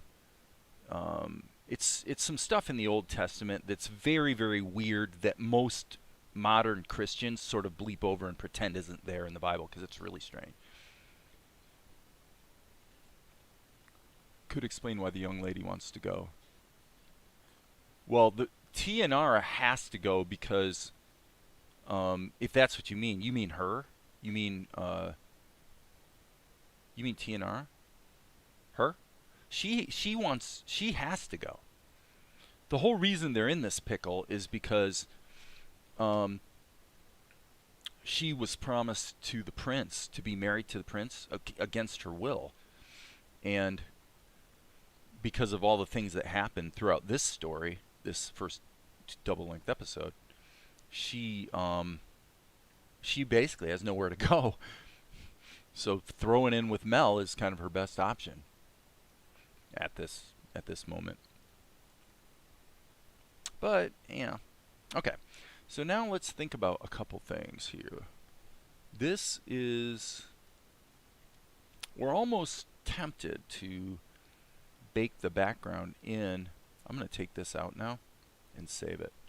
So now that will update the, actually strike that. Let's add another layer. So I don't know, maybe some of you guys out there find that this discussion incredibly boring. I don't know, but to me it's actually some of the most fun part of it, because I want to just map out. I think that we want to have some of those round windows over here, and we're going to want to kind of, whoops, I did not mean to do that. Yeah, okay, so she's referring to Tianara. Yeah, the reason Tianara is going with Mel and Luca off into the wild blue with no clue about what's going to happen is that she really doesn't have a lot of choice. I mean, she could just sit there in the woods for the next few months and hope that she can find food to eat. You know, she could do that, but that's probably not the best choice for her. Yeah. So, okay, we're in good shape. Now, a question that I have that I am asking myself is, what about this background? Can I reuse this background to a degree? Let's just take a peek and find out. Well, I think we could, especially if we allow it to be focus pulled a little bit. Not as much as we did here. But what we want to do is we want to snag the wide part of it. Basically what we want is this stuff over here. A boulder loves 381. Anybody know what that voice is from? Anybody know the reference for that? That'll be the question of the day. Alright, so this layer, I am going to copy the layer. Anybody know what the boulder is? The boulder wants to paste. Paste layer. Alright. Now, we are going to do the unthinkable, which is we are going to simply flip it. Yep, that's what we're going to do. We're going to flip it. We actually, you know what? Come to think of it, in this case, I strike that idea. I am not going to flip it. So what I'm going to do is, I'm basically thinking we're going to do something even more radical than flipping it. We are going to do the following. I'm going to take a rectangular selection and grab the door. I'm going to grab this whole half of it. The boulder! Rose has not a clue who the boulder is. That's funny. No clue who the boulder is.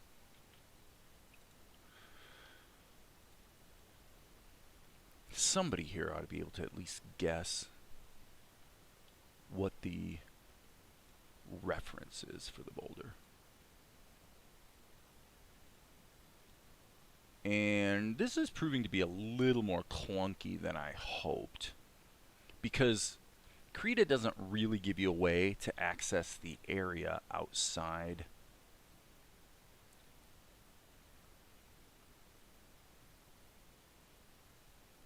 the what would you say, the portal, for lack of a better term. I don't know. I'm gonna hit.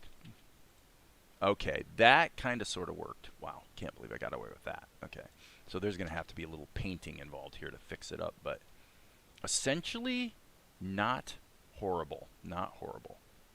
Kind of to my surprise. So what we'll do is we'll pop that up there. Let me look. Yeah, not bad. Okay, so now let's do a little fixie poo. First thing I'm going to do is I'm actually going to take this layer, or actually image, and I am going to trim it to the image size. So now we don't have all that extra info, if you will. And that's okay. Now what we're going to do is we're going to go in and hit the G key and just level this up a bit. Level this up. This little edge on the bottom of the floor doesn't matter because it's going to be covered by Asher, right? So there we go. Let's leave that for the moment. I think we'll just get rid of that background layer and turn this off. Now let's get the color in there and we'll make things match up. Okay? Let me see here. Hercules reference. I don't know. Good guess. Good guess. Nope. It's the boulder is from Avatar: The Last Airbender, which you guys should have been able to guess because I reference Avatar: The Last Airbender a fair amount on this channel, since to a degree it's a bit of a model for the aesthetic of the show, i.e. what the show is supposed to look like visually is kind of similar stylistically to Avatar. Yeah. The boulder is a character in Avatar: The Last Airbender. And he is an earthbender who initially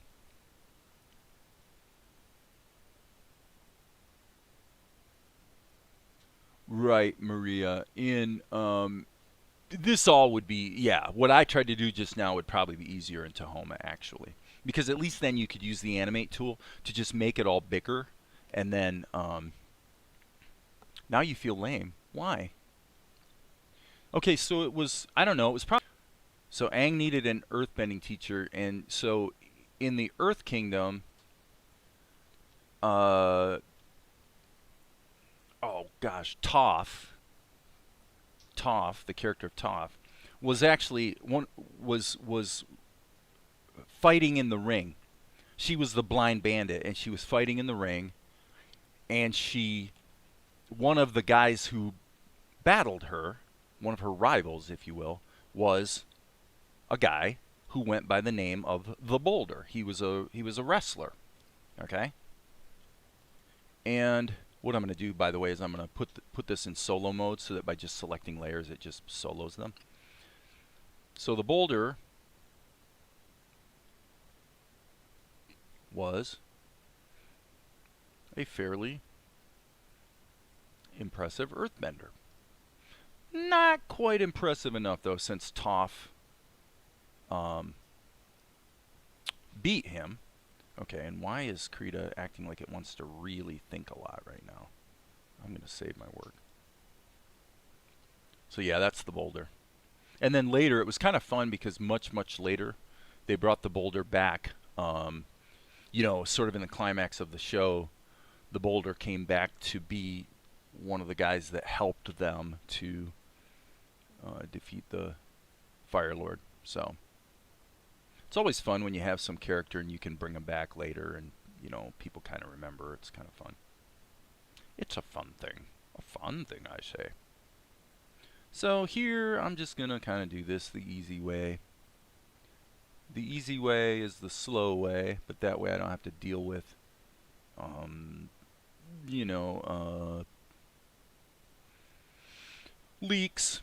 Alright, and so now, obviously, Asher has a little bit of a beard thing going on. The Boulder likes beards.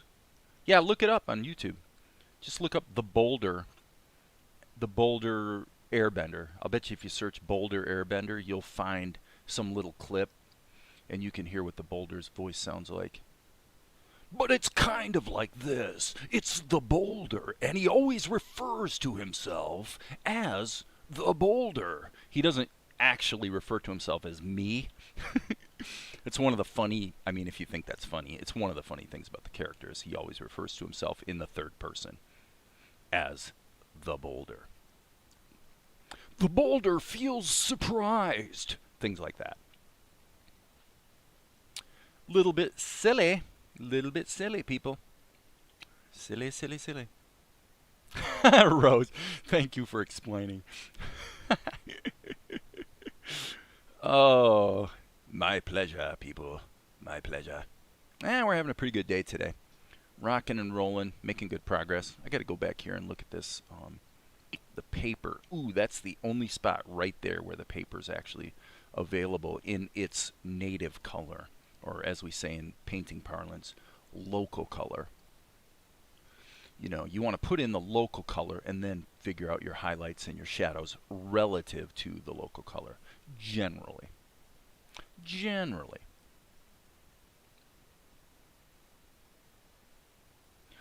The Boulder likes to talk about painting. I like doing voices. It's fun. Good news, everyone. It's like when you're voice acting, you can't help like dancing around. You know. Which tool were you using for that color? I'm using the freehand path tool. What am I going back here to check? I don't remember what I went back here to check just now. The freehand path tool, that is this little guy, this little icon right here. I've got it mapped to the G key, and I seriously doubt that that's the default. It might be. I just don't really know. The Boulder doesn't know, and so he can't tell you the answer to your question. But the good thing, now one of the things that's magical about the freehand path tool, I want to double check this. Wow, that's amazing. Let me see here. Yeah, it's amazing how much darker this looks here.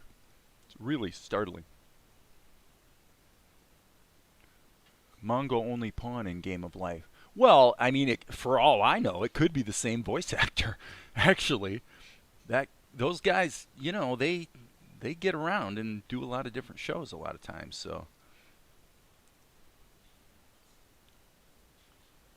now, to be fair, now that I think about it, there were a couple. I had mentioned that The Last Airbender didn't really have any named voice actors, but that's not completely true. Um, Darn, I wish I could remember the name of the characters, but the guy that played General... Okay, I don't remember the actor's name. It'll come back to me, but the guy who played Lucius Malfoy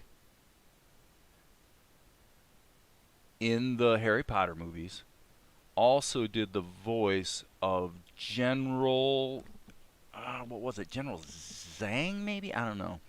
Can't remember the name of the general in Avatar, but he did that voice. They kind of tugged on him to do that voice.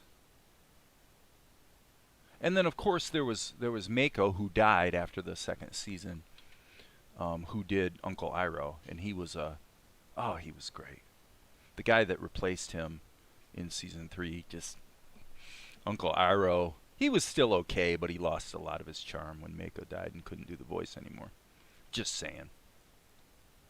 I think Mako's his name. He's an Asian actor who had been around for many years. I can't really do a good. Mick Foley. Okay, okay. Thank you for checking that out. That's cool. All right, I'm going to go back and kind of do a quick scan on some of these notes. I saw it at radio. Oh, okay. So the answer about Napoleon was no. I haven't seen it. It could be that at some point there is, in the history of movie matte painting, there's a particular pioneer of matte painting in films. And I don't recall his name at the moment, but he actually essentially adopted and trained Peter Ellenshaw. And Peter Ellenshaw went on to do all the matte paintings and special effects in all the great Disney movies like Swiss Family Robinson, Mary Poppins, Darby O'Gill, and the Little People. So Peter Ellenshaw was one of the truly great matte painters, but he was trained by this other guy whose name I don't recall.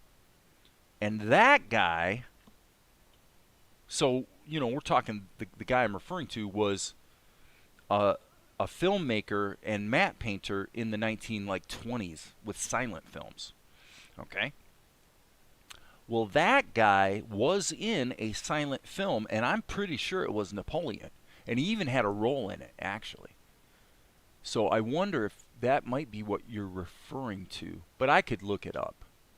Napoleon by Abel Gance. So I'm assuming this is like an old silent film. If it's really old, it might be on YouTube as, you know, it's maybe kind of public domain kind of thing or something. I'm going to check and see. Real quick. Ah, it could be. Well, Napoleon trailer. Legendary silent epic. 1927. It is entirely possible that the guy I'm referring to, whose name I can't recall, was involved with that movie. I don't know, but he was, again, one of the real pioneers of movie matte painting.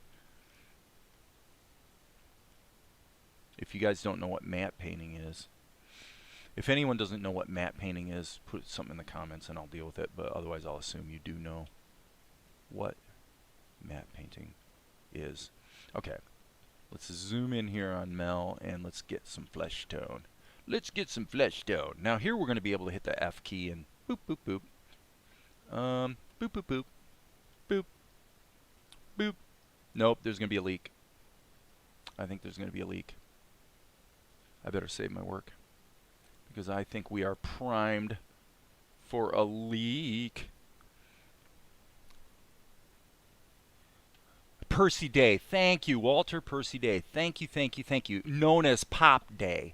P-O-P, Pop Day. That's what Peter Ellenshaw referred to him as. Thank you, Maria, for your research. That's great. I appreciate that. That's cool. And Alex Karras was Mongo. Now, there's an actor I've also heard of. Yes. Walter Percy Day. Matte painting. Okay, so this would be M-A-T-T-E. Not man painting, matte painting. Matte painting is, I'll show you an example of it if I can, just because it's fun to do so. Let me go up on my other screen and give me half a second to show you guys what matte painting really is. Let me see. This is going to be a little bit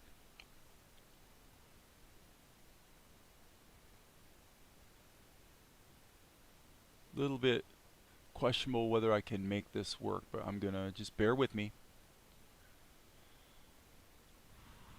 Mosier, it's probably gonna be that one. Let me just see.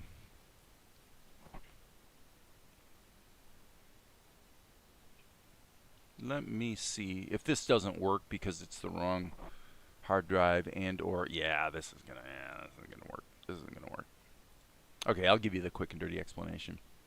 So matte painting is when you go out on location and let's say you want to extend the set. Okay, so you want a big city metropolis in the background, but you live in Podunk. It's a small town and you don't have really tall buildings. Okay, so yeah. Very good. They did. I see. I was right. Wow, that is so cool. So there we go. So what you do is you shoot your scene with a locked camera. You put the camera on a tripod and you shoot the shot without moving it. Now, if you look at old movies, you'll see a lot of shots where the camera didn't move. Well, the reason the camera didn't move was usually because they wanted to put a matte painting in the shot.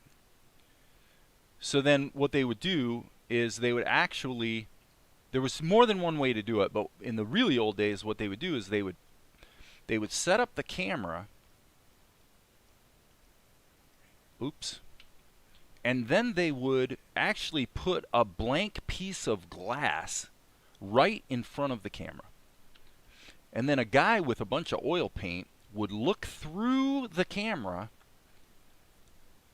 at the shot what the camera was framed to see, and then he would paint on the glass to create the tops of the buildings, the taller buildings. He would literally paint it onto the glass so that when you looked through the camera, you would see that. And to follow up on Maria's comment, I'm 99% sure that Pop Day also had a role in the Napoleon movie. He did the special effects for it, but he also played a small part. Not sure what role he played. It wasn't Napoleon, but he was some general or something. There's a really good book about matte painting called The Invisible Art. The Invisible Art. Okay, and now here what I want to do is I do want to put that stripe in there. So I'm going to go fairly bright red here, and then I'm going to alpha lock it. So I can go, I'll just take my G key, and I'm going to go like this, like that, and watch what happens. Boom. Oh, can't be in behind mode. Sorry about that. Alright, so we'll do that again. And see how it locks it to the edge of the screen, or to the edge of the transparent area. Very nice, very nice. And there we go. Let's save our work. Okay, so now that we've got some color in there, let's unsolo our layers so that we can just kind of see how it's marrying to the background. Okay, not too bad. Not too bad. Ostensibly, the door is open. And if we look back here, we need to see a little bit about the framing. Okay, yeah, so this light is going to be going basically this away. So we are going to have to put Asher's head. We got to fix this on the background painting, by the way, but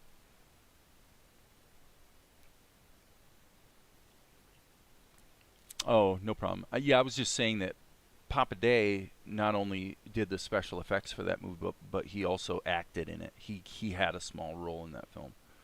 The only reason I know that is because it's discussed in the book that I just mentioned, called The Invisible Art, which is about the classic matte painting. Control X, Control V. So now Asher's head is in its own layer, which just makes it a little easier. Let's make this a group, because Asher's head is the only thing that gets animated in this shot. So there's Asher's head, and this is, well, I'll just leave that. It's called ink. It doesn't really matter. And we may need to make some slight tweaks to accommodate the fact that his head got cut out. But for the moment, we'll leave it alone. Doesn't matter.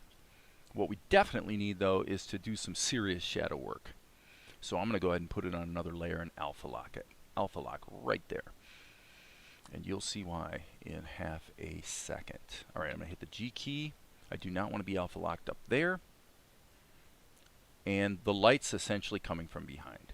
So, all right. So now let's get the shadow density somewhat kind of sort of close to what we think it should be. And then we will go ahead and just smack all this in here.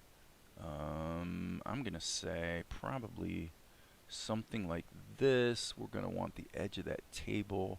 Okay, little shadow from his body. And we're going to go like this.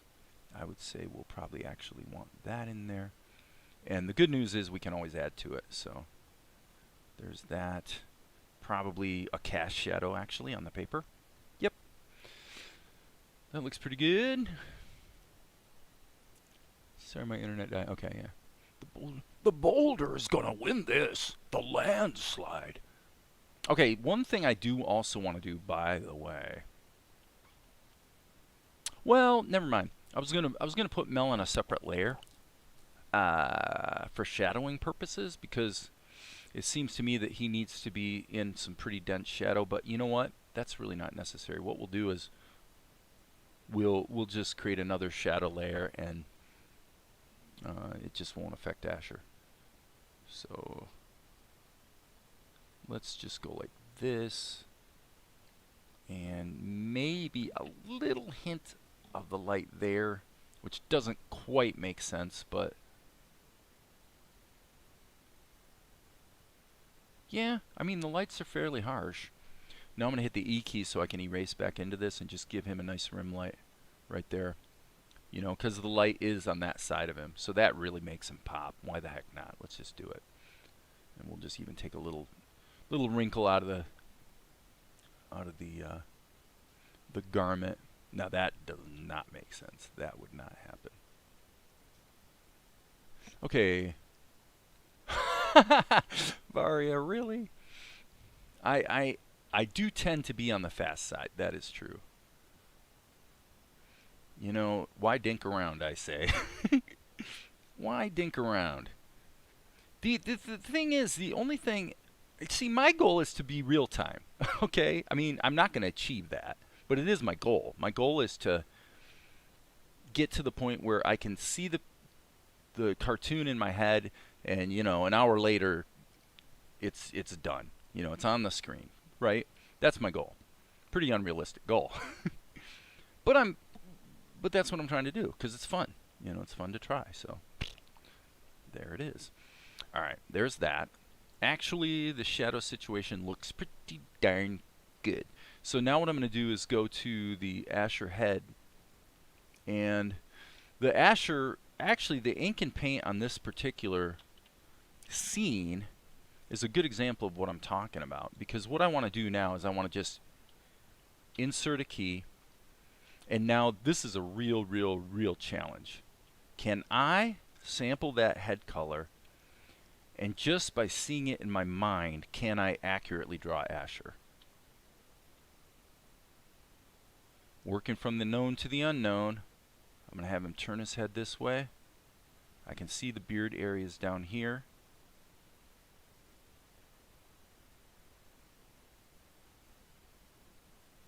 I'm going to leave the beard area out. So this is a very strange way to work. I see his ear in my mind, his cap.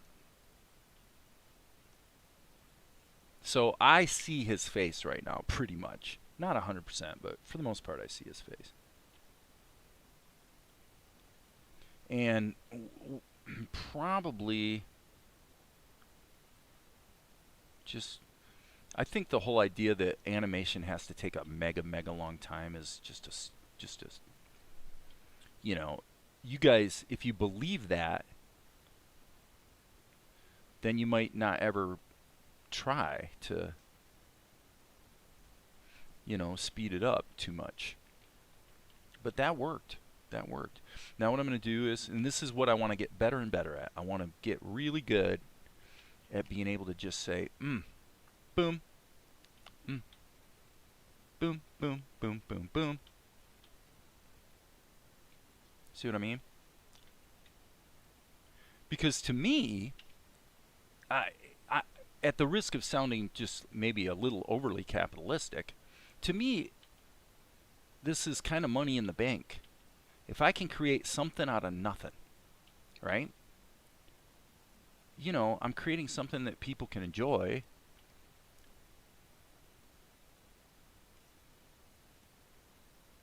And the faster I can take my ideas and bring them to life, then the quicker that can get them out there for other people to enjoy, right? So that's a good thing. So that's what I'm trying to do. Why the heck not? It's a really fun challenge, actually. Super fun challenge.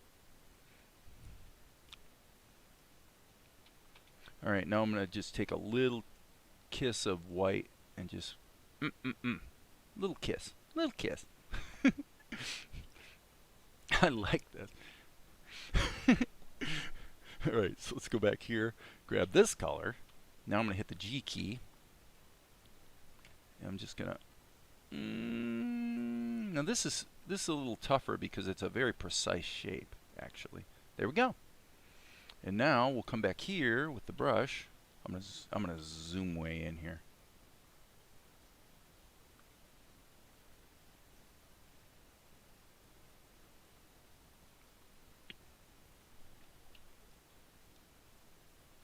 I'm just gonna kind of blow that off and come back to it. And just put in those little indicators. Oops. Little hiccup there. There we go. There we go. Little indicators. Blah, blah, blah. Yeah, I don't like that. I don't like that. I do like that. Okay. 5 key to reset the rotation, and I think the shot might actually be done. Other than I do need to do some touch-up. Yeah, there's a little more touch-up to do. Okay, shadow, so G key, black. Let's put this under here. Yep, and then of course we need this cast shadow under there. This would be essentially lost in shadow there. Just thinking about the direction the light's flowing from. Money in the bank, yep. Now it might not turn out to be money in the bank, right? But that's the mentality I bring to the... And by the way, it's a little dangerous because it can cause me to try to work too fast when I really should slow myself down and be a little more careful. Okay, and I see one other flaw here, which is a pretty blatant flaw, frankly, is right here. Boom. And then let's fill this back in like that. Boom. And I'm going to hit the N key, see what it looks like actual size. So I see how much detail I need to bring back in here to make it work. But this methodology that's kind of sketchy and loose, I think has been really a good thing for the show. I think it looks really, really good. And to the degree that I've gotten any compliments for the work improving recently, it's been when I've kind of gone in this direction. So, and it's certainly more consistent with what comes most naturally to me as a cartoonist too. So it's been a real big win, frankly. Boom, boom. Okay, so this is all this shot really is Mel standing there, and then Asher looks over. I think that all happened a little too quick, but then again, it's supposed to be 8 frames a second. Stupid. not 24. So boom. Okay, now I see a problem. I see a problem, people. Basically, I've got a volume problem. His head actually changed volume, so that's a big mistake. We can fix it. The first thing I'm going to do is I'm going to actually place the anchor in that corner, and then I think if I hit shift, if I start to drag and then I hit shift, it's going to scale it up. Okay, and I'm going to, for the moment, I'm just going to go like that. Okay, that's better. Boy, we sure don't want to go too far. That looks about right. Maybe just a faint. Okay, stop, hit escape. Got to be a little more in control of this. Okay, and then we can tuck that right down there. That little bit of red that's bleeding through is never going to, nobody's going to notice that. But yeah, that's way better. Okay, cool. Cool beans. All right, what shot is this? This is 387. File, save. Boink. And I'm going to add one more little touch just because it's fun to do so. So what I'm going to do is add a layer over the top, and watch how this is going to make the whole bloody thing pop. I'm going to go B key,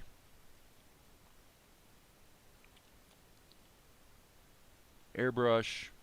I'm just going to vignette this a little bit. Look at that. Just vignette this a little bit. And I can always dial it in a little too. Okay. So now I can just go, just that little bit. So I'll name this layer Vig for vignette. Vig. It's the Vig layer. Not the big layer, the Vig layer. Okay, that's the background, blah, blah, blah, blah, blah. Let's render it. Save. Yes, save. Render 387. And got one mistake here. This is only going to go for boom, bop. Okay, I'm going to be a little liberal and give it 24 frames. But basically, it's only 3 seconds long. Kind of tragic that do all that work and I only get 3 seconds of show out of it. 3 seconds. Okay. Well, there it is. Let's grab that in the media pool, slide that out of the way, and bring in the image sequence. So 387, come on, baby. Where are you? 387, right there, right there. Boom, boom, boom. 8 frames per second. Drag it in. Properties, no resampling. Now we can get rid of the storyboard image. This 389. Okay, yeah, that's where Mel looks over, so I'm going to just take that one out.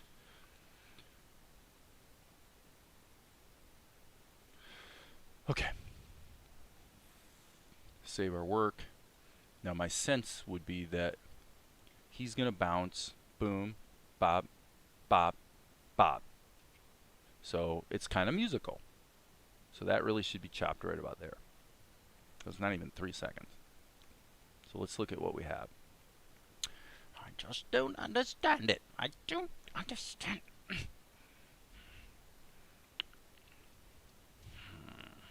What is that Golik up to?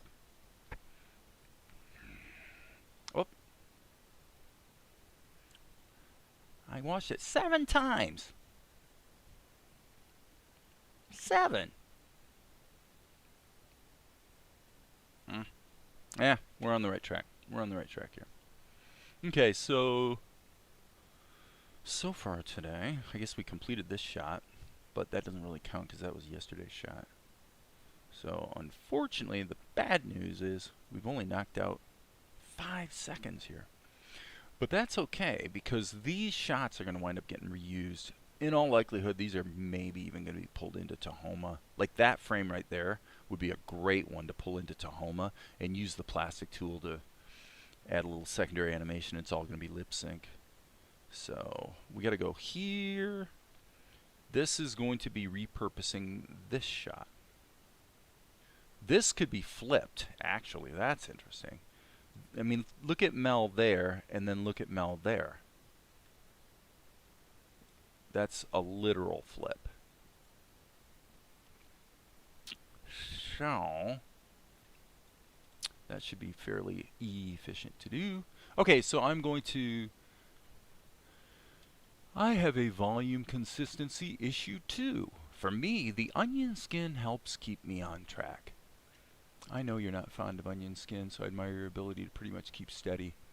Well, on that particular shot, maybe onion skin would have helped. But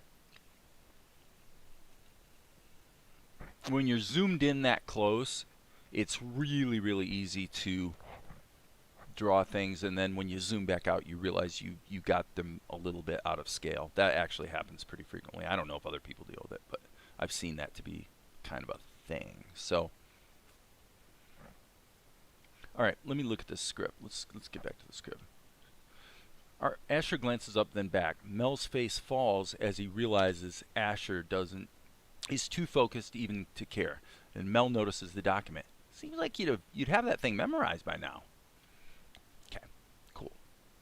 So this is correct. Question. Should we, instead of going to this shot, what if we use this shot, and what we'll do is when he comes into this shot, I hope you guys can see this, but you can see Asher in the foreground. So this is essentially that, framed a little differently and with Mel closer to him. So that means we're in editorial mode now. I'm putting on my editor hat. This means for this shot, what you could do is take Mel in this position and literally open the shot with the first 4 frames, having him fall into that position. So it looks like he took a step over closer to Asher. Well, what does that do for you? Well, number one, it means for this shot, we can get a little more mileage out of this one by having his eyes pop open and his face falls. And you almost could run it in reverse if you did the expressions correctly. So,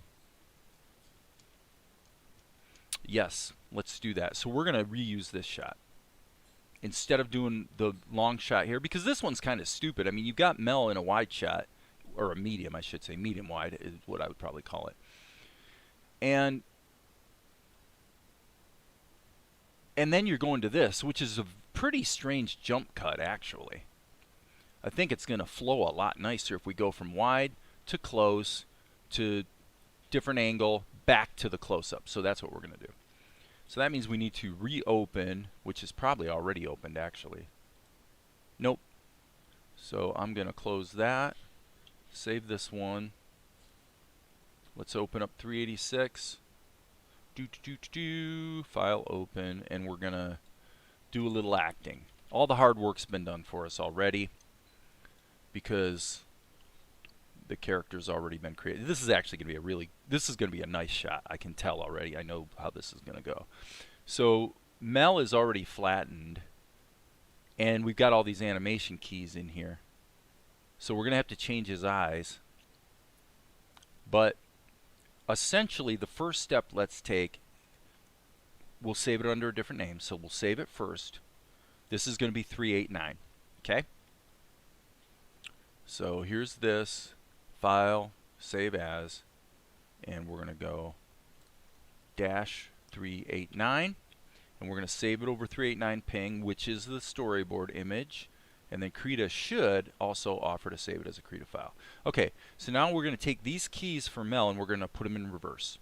So now Mel's going to go like this. All right, all these keys, these are all just noise. We don't need those. Okay? And we also don't want his face to fall for a bit, so we're going to just move these guys downstream. Okay? So now this is all acting. I would say this is going to be useful, though. So we're going to go 1 second.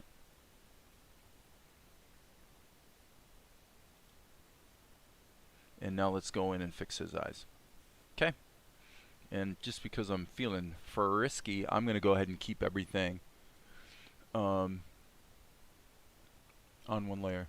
Okay, so Amar says, question, are you following the storyboard one-to-one, or are you making shot changes on the fly that are not defined by the storyboard? Both. The storyboard has been dragged into the timeline. I did a little homework and figured out that, roughly speaking, the average shot length appears to be 4 seconds. So I set Vegas to insert image files at 4 seconds, and indeed when I dragged the whole storyboard into the timeline, it came out pretty close to 48 minutes. So I'm like, okay, that means my storyboard is now mapped pretty closely to, it almost serves as an animatic. So to answer your question, what happens is I look at the storyboard, and what you just saw a minute ago with this very shot is the editorial decisions take precedence over the storyboard. Right. So your last comment, how you feel about the animation. The reality is, for me, when I am wearing my editor hat rules the roost. The editor commands over everybody. So when I'm wearing my animator hat, if I say, well, I really love this little piece of animation because it's just so cool the way my character's moving around, if it in any way, shape, or form detracts from or harms what's going to work. I made this point the other day. The Warner Brothers guys like Chuck Jones and, those guys did a really remarkable job of mapping out the Bugs Bunny cartoons right down to the frame. Literally down to the frame. They absolutely edited in advance. But that is extremely rare, and I'm not going to even pretend to be able to do that, because I always hold out the conviction that there are things that are going to reveal themselves at the editing stage that, again, there's no way you could have predicted it. You didn't see it coming. You didn't realize how that shot was going to actually drag the movie down and make it start, becoming boring or whatever. So why try, So the storyboard guides the ship. The storyboard is like the map of how you're going to get there, but the editorial decisions are like the wheel. This is the actual real-time steering the ship and making the decisions to really decide exactly which way we're going to go. Because sometimes you see a storm on the horizon and you got to turn the ship and go 15 miles out of your way.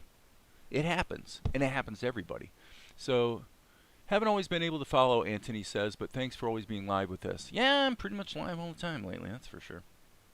So, if you want to try to be really, really firm about your decisions, invariably you're going to probably paint yourself into the corner most times, because I just don't think most people are quite able to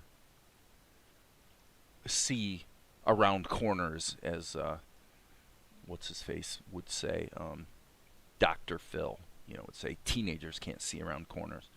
He's quite right about that. Okay, so now this is in shadow, so let's take the eyes and give them a shadow tone. And now what we're going to do is we're actually going to just create an intermediate shot here.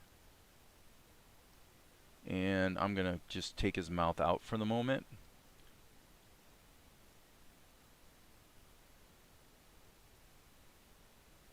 And I'm just going to go like that. Now, so it's just a surprise thing, okay? So I'm going to go grab my brush, and let's just now go in and tighten that up.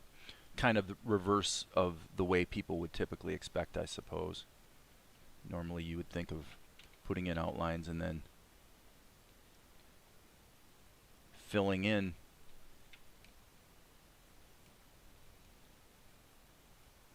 And again, I am doing the exact opposite. I don't always do it this way, but it works pretty well. And I would say probably it would be not a horrible idea to push that up a little bit. So you'll see how easy it is to make these sorts of changes. And even in this case, I was thinking about liquefying it, but I think I won't. Okay, so we'll take that.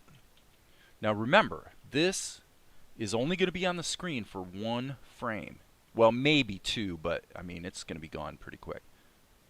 So we have a little bit of latitude to not necessarily make this the most gorgeous shot ever, since it's really going to be on the frame or on the screen for a very short time. So we'll just erase these edits, just easy peasy, get rid of them, and then come back in with the brush, tighten up those outlines, and there you go. Instant expression. Okay, so he's going to go boop, boop, pop. Okay, so he's going to basically land back down here. Then we'll deal with the expression that he lands on after we get this one done. All right, so here we go. Boom, boom. That's kind of our typical outline color. And now this is kind of important that this be kind of Mel's normal eyes. Boom. Okay, now what I'm going to do, and by the way, if you guys notice, OBS just disconnected and reconnected. I've said it before, but I'll say it again for those who might be new. And to be accurate, you know, people typically, the statistics show that most people come here and they're only here for 10 minutes actually. So apparently my content is just not that interesting. No offense. Not offended, I mean, you know. But so for those who don't know, I have my streaming software set up so that if for some reason it disconnects, which it does occasionally. Whoopsie poo. If it disconnects, then when it reconnects, what it does is it actually remembers everything that happened during the lockout, but during the freeze, and just keeps playing the live stream from there. So you guys on YouTube, you see everything. You don't miss anything. But what that also means, if you think about it and do the math, that means that over the course of an hour, when I start live streaming, there might be a delay in the stream of like 2 seconds. You know, so I say something and you hear it 2 seconds later, but after an hour, it might be 20 seconds. Right now, it's actually 21 seconds is the exact delay. So what I'm saying right now, you're hearing it 21 seconds later. Okay, so now this is going to be a little tricky. This is going to be a little tricky. He's going to land in this position. We're looking at maybe, I might use this, but have it be a, yeah, I might have his whole body just go motion blur out of frame, so that when that would become the cut point. So we would be cutting from that turn of the head into this, and on this shot, the first thing we would see is him going and landing in that spot. So we're creating an edit point here. That's pretty unusual. I don't do that a ton, but in this case, I think it makes sense. Dirt, anything that could inspire you to write long, complete sentences, in my view, can't be all bad. So I appreciate that. Okay, this is tricky. Because I'm really having to seriously visualize this in my mind. And I don't know that I did a great job right there. I'm going to undo that one. This is extremely challenging for me. I have to really focus.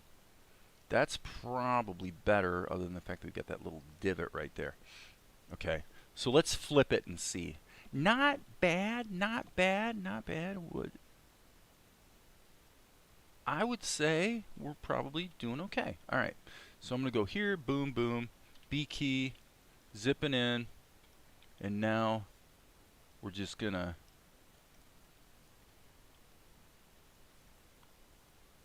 get Mel's eyes in there. Whoopsie poo. It just doesn't pay to be handed. Meaning right or left. It doesn't pay to be right-handed. It doesn't pay to be left-handed. It doesn't pay to be handed at all.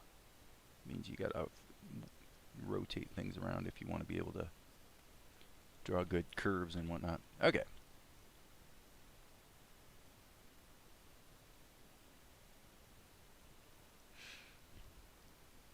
Okay, not quite, folks. Not quite. This is going to also be tricky, because I have to squint and pretend that the missing piece is not there. Probably that's pretty close. We'll see, though. You know, you can't get a home run every time at bat, so we'll see what happens. Okay, yes, that looks pretty good, actually. So I'm going to save my work. Let's look at the animation. Boop. Yeah, perfect. Okay, so he's going to go boom, boom, bop. Again, musical. Boom, bop. Right there. So this, I'm going to again hit the G key. And just, hopefully I can kind of nail the...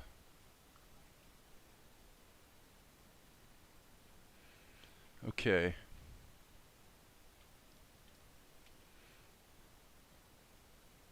Bam. Let's see what happens here. Okay, I want to actually emulate that, but I want to have it with the eyes open. I'm going to just redo these because I pretty much know what I'm trying to do. So I'm going to hit Control-Shift-X and get rid of those keys. And then what we're going to do is we're going to do a slow out. Okay, I'm going to... Hey, Blifton. Amar says, could you believe one person in Michigan and Maryland won the Mega Millions in Powerball? I need that one person to be...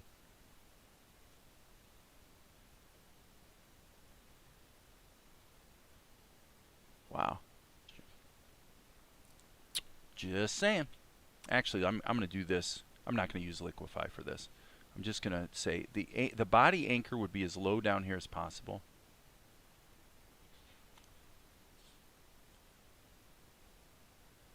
I think we're not going to use that edit point thing.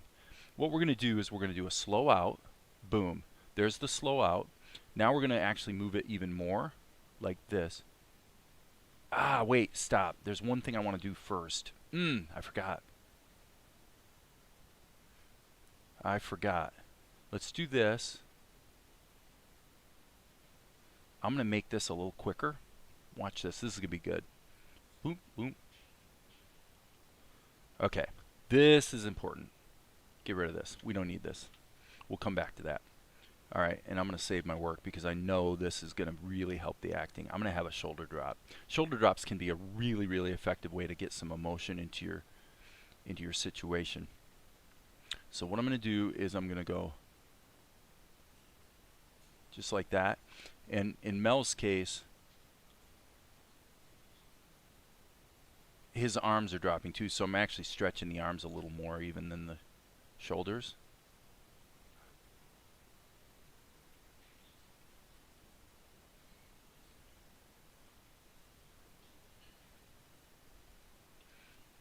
Boom. Okay. Now, this is important. File, save, kill this. I'm thinking, here's what we're going to do now. This is going to be interesting. We're going to take the eyebrows and we're going to go Control-X, Control-V. We're putting the eyebrows on a separate layer because they're really important to the acting here. Okay? Now the good news is here there's no keyframe and here there is a keyframe, so that means we're all set to animate this. I'm going to delete that keyframe and then I'm going to turn this layer back off to see what we have here. And as you can see right here, we just need to patch that hole. So we're going to select none, hit the G key, And we're going to do a freehand path tool and we'll just patch that up. And now we can erase the eyebrows here. And now we have the ability very easily to do animation on the eyebrows themselves, which is going to be, like I said, pretty important for this shot. Now what I do want to do, however, is I want to clean these up. I don't want all this stuff in between. So I'm going to hit the G key and the E key to erase. And we're just going to go through, and I don't mind if there's a little bit of skin border around them, but for the most part I want these two guys to be completely independent of each other so they can be animated separately and not have the risk of the skin color bumping into his headband or whatever. So we'll just do that and then boom. So now we're back, and as far as you're concerned it looks exactly the same as it was before. But now the eyebrows are on a different layer and we can do whatever we want with them. Right. So I'm going to leave them that. I'm going to actually take this and move it back one frame.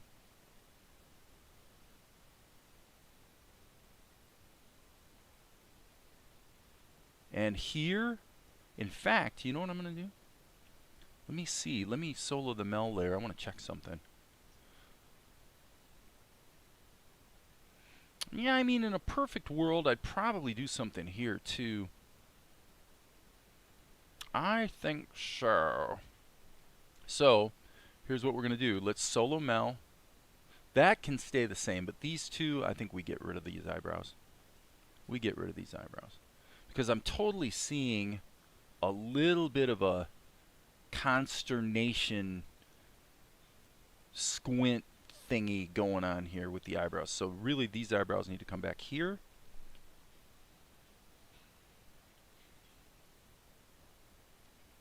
And then now what we can do, we'll keep this key around because that's our sort of our basis. Because when we use the liquify tool, obviously some things start to blur out a little bit. So this allows us to animate these guys without affecting anything else. Okay, these lines look pretty clean. Okay, oh boy, a lot of stuff here. Taxes, but yeah, Maria, if I won $700 million though, I wouldn't be lamenting the taxes too much. Right? But it all depends on how you take your payout since you have the money. And that's true. That is true. There are ways to shelter it, and probably, honestly, the best way to shelter it will be within the same year you get the money, immediately invest it in real estate. Is probably by if unless you're going to do something, if the lines are rougher than they used to be. Actually, I mean they really truly are. But okay, so now here we can take this and smack it up there, and then we can do the opposite. This is actually going to work really well.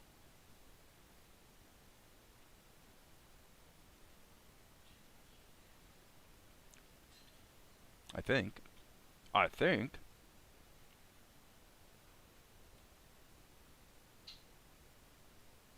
it works pretty well. Now that's probably going to happen all too slowly. Yeah, it happens way too slowly. So whenever I have something that happens too slowly, typically what I do is just erase two keys. So I just take every other key, put them back, move them back 2 frames, and then delete the last 2. That should work okay. Let me see. So boop. Yeah. Okay, so now what we want to do is let me see. Okay. So now we're going to do one more trick. I'm going to put Mel in a group, and I'm going to do what's called dupe in group. So I'm going to dupe the group, and this group I'm going to bake down. I'm going to merge it. So now we've got a copy of it that's in a group where we still have all our layers separate. But then we also have a flattened out layer version of it. Okay. Well, why did we do that? Well, because I want to continue the animation forward on the flat layer, but I just might need to get back to that group. At about noon, I'm going to have to sign off. No problem, no problem. Everybody's got stuff to do. 11:30 here. How are we doing on time? I've been streaming, okay, for 3 hours. So what have we done in 3 hours? This shot's going to be done pretty quickly. So I would say this was finished, but that's technically yesterday's work. Ah, isn't that typical? Isn't that completely typical, guys? It came out to almost exactly 5 seconds per hour. Once I get the leverage to reuse these close-ups and stuff, it can increase to 10 seconds per hour, which means a minute a day if I work 6 hours. But yeah. Okay, so what I'm going to do here, since I've got the copy that's flattened, we'll just name this Mel Flattened. Alright, so now what I want to do is I actually want to go hit the A key. Come on, come on. I don't want liquefy. This is where I'm going to do that little shift. Little lean. I'm going to do the leaning first, by the way. I want to separate out my transformations. It allows me to think about it more clearly. Okay? So we're going to move him like this, but then we're going to take this one and shift it just a little bit to the left. Actually, let me hit shift, the shift key,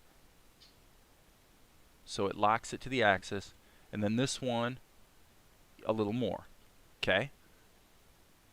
Okay. And now I'm going to put this on a different frame just because I may want the slow transition, but more likely I'm going to wind up drawing this one. If it looks right, I'll wind up taking one of the keys out. But what I'm doing is I'm going to grab this head, and I want to anchor it on his neck. And what I'm doing is I'm saying, basically what I'm saying here is curiosity. Now what I'm going to do is take this. I'm liking what I'm seeing, so I'm going to do the same thing I did before. You see how he's sneaking over? Okay, now that head change is too abrupt. That's way too abrupt. So you got this radical switch. And it might be okay if we actually take that key out. Yes! Yes, that's what I thought. Well, you know, because it looks, you know, if you move your hand from here to here and bend it, let's say, you're not going to go bop, bop. People don't do that. And you're not going to go bop, bop. You're going to go like this. So taking out that transitional key actually gets it so it happens at the speed it really needs to happen anyway. And there's one more change I'm going to make right down here with the G key, which is I'm going to make him really look down at the paper.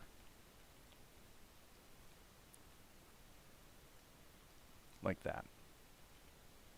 Done. Okay, so that's it. We've got our 15 seconds of fame. Just kidding. This is shot number 389. The number of frames should be probably 36-ish. What do we got over here? Yeah, I've only got that in there for 1 second, so we might actually get a little bit more out of this than I thought. But Control R. Well, 36 is obviously for session. I've gotten my 5 seconds per hour done. And I can almost guarantee you I will be back later in the day because I'm pretty much live streaming everything I'm doing, right? So here's 8 seconds, 8 frames per second. Pull that in. Properties, no resampling. We can now get rid of this storyboard image and clean the media pool. Pop this in there and see how it plays. Let's run it from the beginning of the scene, which is almost 1 minute long. I guess I'll start from here. Just want to get a feel on the acting. I'll even skip ahead a little more. I've gone over that enough. So Mel comes in. We see the light come on. Watched it 7 times. 7.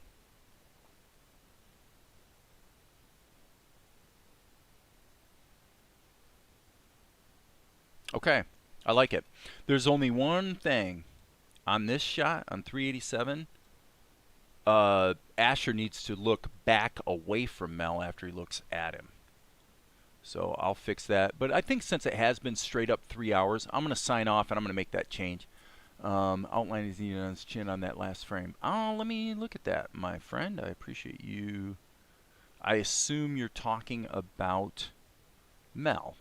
So let me look at that. Maybe I missed something. 389. Boom. Boom. Uh-huh. My goodness. Look at that. Good eye, my friend. Good eye. Thank you.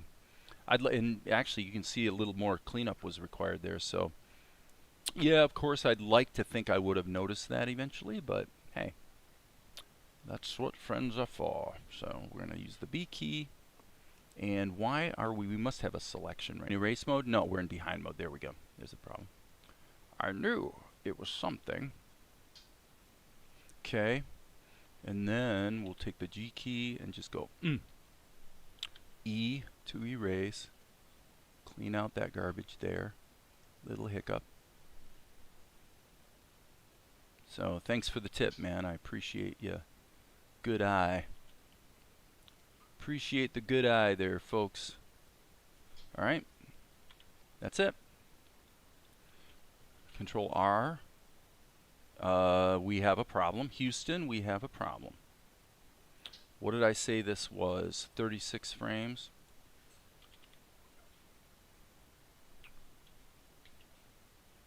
And this is 389. Boom. Done. That's fixed. Okay, good job. Again, thank you. That's it for now.